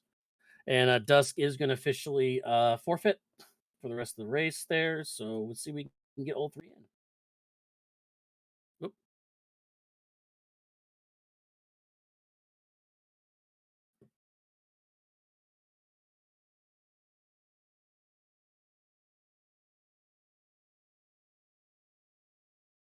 While we're getting our racers in the chat here, just want to remind everybody we still got 3 more rounds of the pods here coming up throughout the rest of the week. We still got let's see, give the right names here for the pods. We still got the Goddess Pod, which is Drulith, Hashlum, and Boo. Boo's actually the one that set this up, the whole Battle Royale, so kudos to them.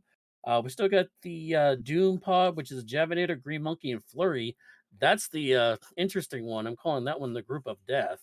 All 3 of them great racers coming out of that one. And we also got the Guardian, which is Doesn't, Zenobian, and Ficta.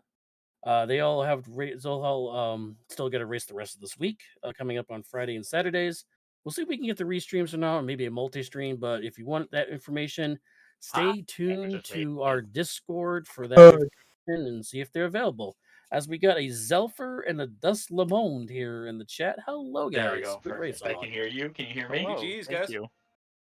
Hello, Alright, GG's. perfect. I have a habit of just messing up the We So, find Discord Zelfer, sometimes, so I have this to is good. ask you, first of all, what were you thinking when you ran into a random Doom in the sky? I was like, of course. I'm like, why wouldn't I? Oh I'm yeah, like, no, and that I never was works so at all. hopeful. I'm like, we're getting through this fight. We did okay. Got the reward. I'm like, oh great, here we go. And Seto also joins For us that now if- as well. and Yeah, see I if mean, they're Zelfer, available. you're the only As we one got that a found all 3 Zelfer and a statues Dust during the Lamond seed. here in the chat. Hello, guys. Yay! Good I'm race so on. blessed. Hello. GGs, Thank guys. you. Hey, you got the on-stream win out of that. Well, that is true. That is true. So early game, Zelfer, this is also to you. Early game, you kept equipping on and off the Blizzard Orb on the Yeti. You want to talk about that? Sure. Okay. So I was like, for random encounters, I just needed something in the beginning, some kind of magic attack to slay my enemies, and Blizzard Orb was perfect. And then when I got to the boss, I'm like, if this is an ice absorb boss, I'm not gonna be able to stop it. Like the Yeti's just gonna heal it all day, and there's nothing I can do to fix it. So I was like, I have to take a chance and just take it off and hope, it's fine. And that's what that was. And then I just never put it back on because I was always worried I was gonna fight a boss that could get healed by ice. So I was just like, all right, we're done. And so let's see, Seto, you actually took advantage of the VK knife towards the later stage of the game. You found that in a pod in Albrook. Yes. So that was a big, huge carry there towards the end of the game. Yeah, when I found that early, I was curious if that was going to be a difference maker. When you find something that big in a random pot in a town that not everyone checks, you kind of wonder who else is going to stumble, across it. And then the game really, really, really wanted me to have offerings. It could not stop giving me offerings no matter what I wanted to do. So, I had to kind of go with it, and I was hoping that would be the thing that gave me a huge advantage. And it sounds like, looking at chat, that I managed to catch up to Zelfer near the end and almost overtook him because of that VK. The Yes. V So knife definitely made a difference. We saw it. Obviously, chat saw it. You made up a lot of time in the last 10, 15 minutes of the seed with that offering, and there were what, I think 4 offerings in total that we saw over the course Uh, of the seed. Maybe I think I was given 2, and I had bought one before then, which made me feel a little dumb having bought one, and then the game started giving them to me afterwards. So it was either 3 or 4.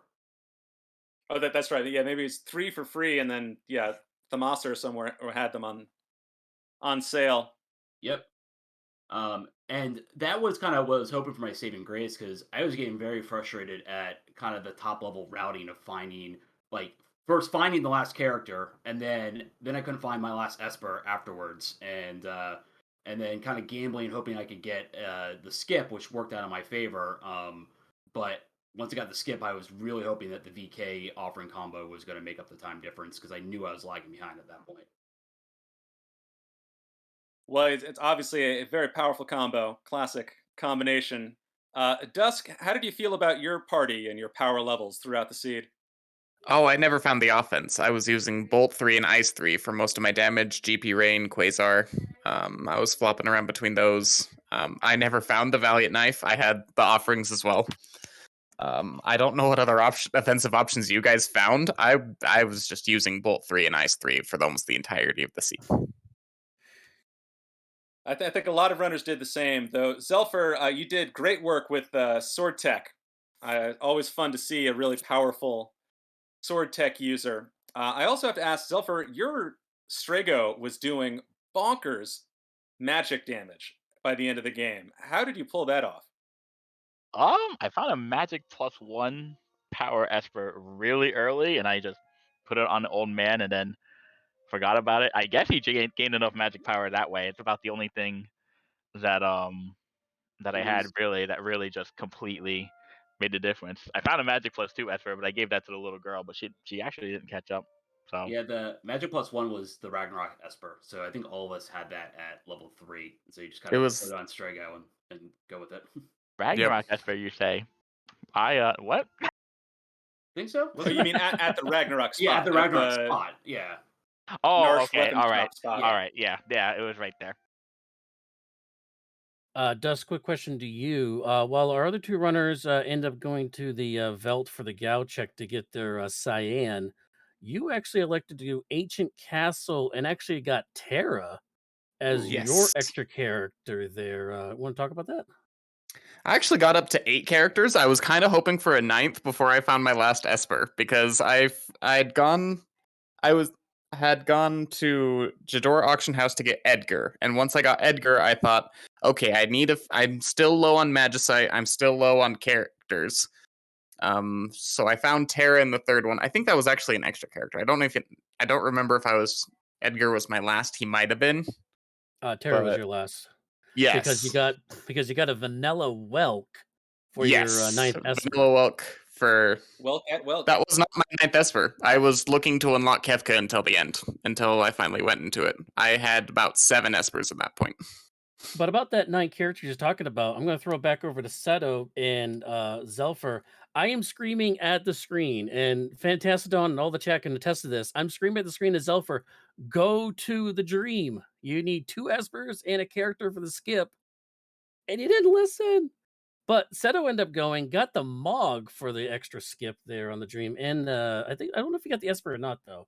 No, because you actually didn't go to the throne afterwards. Yeah, I did not do the throne because at that point it didn't matter. And the dream was a little bit of a gamble, but I figured that either I was going to get a character or I already had 1 extra Esper at the point. So I'm like, I'm going to get a character or 2 Espers. If I get 1 Esper and 2 dead checks, then I deserve to lose. I got really unlucky. But getting Cleave was the other big advantage of going, because I knew I'd be saving time with Kefka if I grabbed Cleave there as well. Because I had no instant death going at that point. Zelfer, I was curious if you wanted to break down your sort of Kefka's Tower strategy, because you used what I think of as sort of an unorthodox style of putting all of your power in one, track, and then going all the way through, and then warping out and resetting. I would love if you could break that down for us.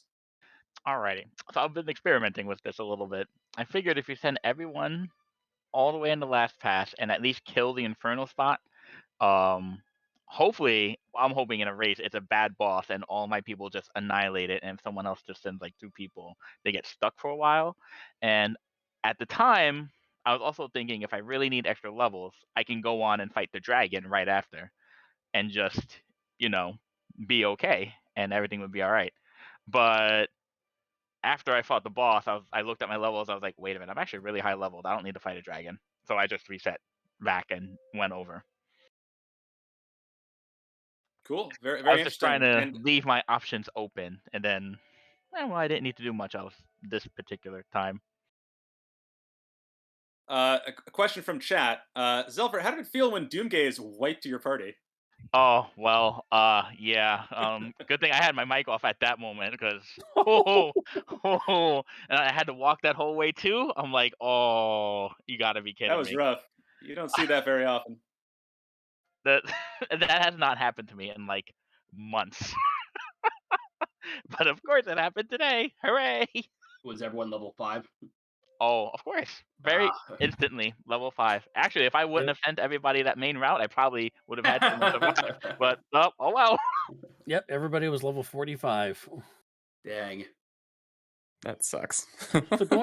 So going to that, so Zelfer, you went at Kefka's Tower at 115 and got to the switches because you warp out and come back in. You got the switches at 131.50. Seto got the skip at, actually, I should say this. Seto got the skip at, and Dusk got into Kefka's Tower at the exact same time at 125.50. Wow. Because Setos did the skip, though, he got to the switches in 7.5 minutes versus your 16 minutes. So, yeah, that skip is the nice. skip was huge on this one. Yeah, skip is very, very nice. With finding 2 extra characters before getting my last Esper, I knew I kind of had to shoot for the skip, especially because I'm sure we all can agree that our pace was very bad, because I'm not used to not being in the tower after about 105 or so, much less 110, 115, 120.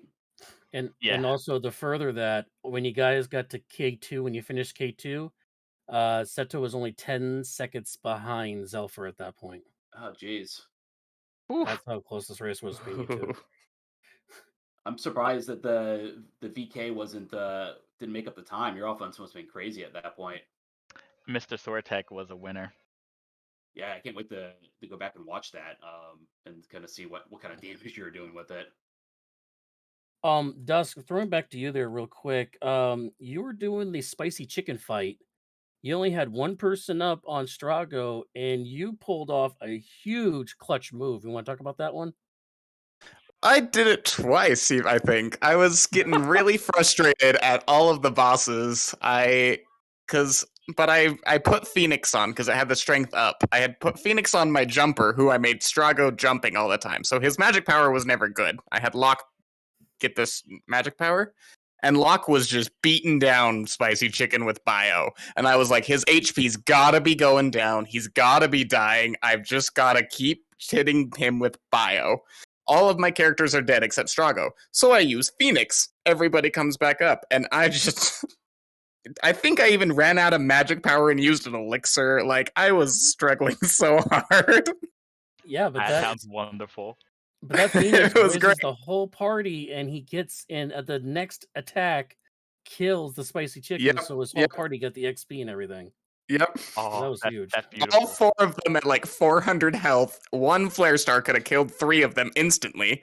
Left only Strago up again. And I don't think multi-summon's on anymore, so I had just been jumping for minimal damage, hoping it doesn't do a physical attack. But yeah, the bio killed him, so... Whew, I prayed for that, and it worked.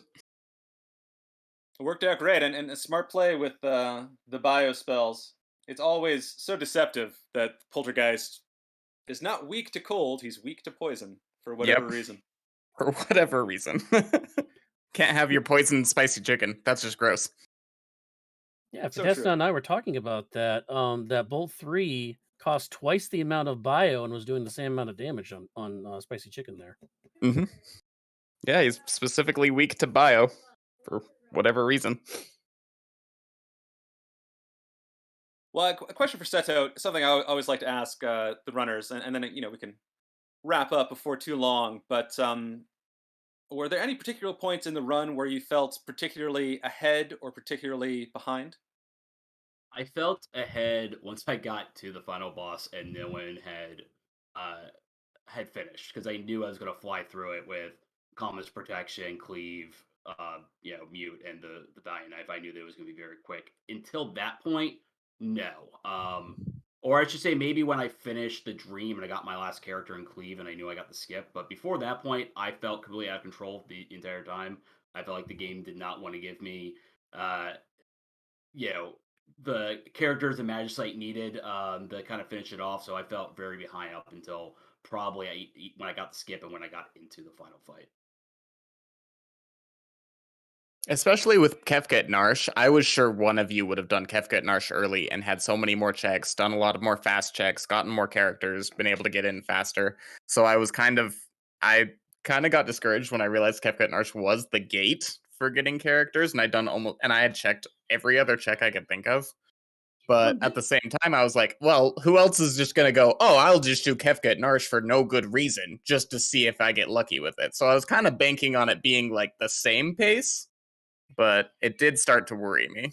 You were the one who worried me with Kefka at Nourish because Zelfar and I talked right before the race about how we always leave that to the end, and I had a feeling he was not going to change his strategy on that, and I knew I wasn't going to change mine. So when I discovered that's what gated me, I said, well, at least I know Zelfar didn't shoot ahead of me. Dusk, though, if he decided to throw a small Hail Mary and head up there early, he could be, really making up some time and getting really ahead of us. So you were the one I was worried about with Kefka and Narsh. It would have been Amen to fun to that. do different. Yeah, it would have been fun to do a different thing than the normal routing. I just couldn't risk it. I knew what checks I wanted to do in what order, so I did them. I was just glad it wasn't Fnatic's Tower. I was like, oh, please Right. hope it's Kefka and Narsh and not Fnatic's Tower. Oh yeah, when I peeked Fnatic, I was sitting there like, just don't, please. Yeah, Yep, I was same. very glad to peek that one. But I peeked it right before Kefka and Narsh, so I was like, all right, well, I mean, there's only one place left. Yep. Sounds about right. Well, Saber, if you have any more questions, please ask away. Otherwise, I think maybe we'll ask for final words from each of our runners, and we'll wrap up this very fun race. Did you guys enjoy the roundtable discussion versus the 2-1-1? Roundtable discussion was pretty fun, actually. I think this is the first time I've seen it. It's definitely the first time I've participated in one. This is pretty kind. I liked it. I think it works well here since we all either finished or ended right at the same time, and it's kind of we try to pick each other's brain in the race room afterward about what we kind of did, so it's kind of nice to get that in real time and not try to piece it together offline later. It's nice to learn about what other routing decisions other people made, because it's fun when we all connect over doing Kefka and Narsh together, but hearing Seto get a Valiant Knife, I was thinking the whole race, oh man, if I could just get a Valiant Knife. So it's fun to see what other runners get with their characters and stuff, and Yeah. see how their seeds run out. Yeah, the 5 offerings were very lonely there. Yeah, they were. Stupid offerings. I even thought about putting on the sniper, and I felt ridiculous going in the menu just to see. But That's not a bad call, especially because No, there's not Ninja bad. gloves to buy too. right, but Sniper would have been quite nice. Yeah.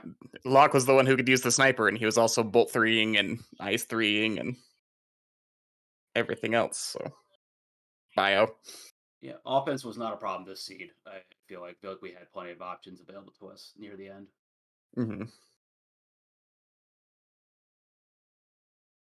Well, congratulations to Seto Kiaba and Zelfer for moving on. Dusk, GG, very impressive showing, making it this far in the tourney. Certainly nothing to feel bad about, making it more than halfway through the Battle Royale. And Seto and Zelfer, if your next race is anything like this race, it'll be very exciting to watch. If Kefka and Nurse is gating us again, I'm going to be very upset. I'm just gonna check it right away before I even go to my first shop. I'll just walk up there. I hope it's not for you guys, because that was painful. That the new meta is Kefka and Narsh first. Right. Just And then in White case. River if you can. Of course. Yeah, right. Oh, God. All right. GG, guys. GG. Thank you. GG, guys. GG's, everyone. That was fantastic. That was a lot of fun. GG's. Mm-hmm. So before we wrap things up, a couple things to get to. Don't forget, we still got 3 more races to go this week. We still got the... Sorry, gonna bring it up again. We still got the Guardian, Inferno... Inferno just ran. Guardian, Doom, and Goddesses races. Stay tuned on our Discord to see if those races are going to be restreamed or multi or like that. So to get on that action as we count down to the final 2 head-to-head cage match, winner take all next week. Also, a quick shout out, submissions for Summer Games Done Quick are now open until March 30th. If anyone wanted a marathon to help spread the word of Worlds Collide, the Final Fantasy VI randomizer, and support a great cause, SGDQ has a history of raising millions of dollars for Doctors Without Borders and giving exposure to hundreds of speedrunners on the scene. So check that out for more information on our Discord as well. Sweet, and that will do it for us. Let's check out what Boo, one of our Worlds Collide admins, is doing. Just last second shout out to my comms partner Saberwolf. Shout out to our tremendous tracker Ceiling Cat. Shout out to our resilient restreamer Brianna Fofana. And hope everyone had fun with this. I certainly had fun, and looking forward to more Worlds Collide goodness in the future. Good night. Good night, everybody.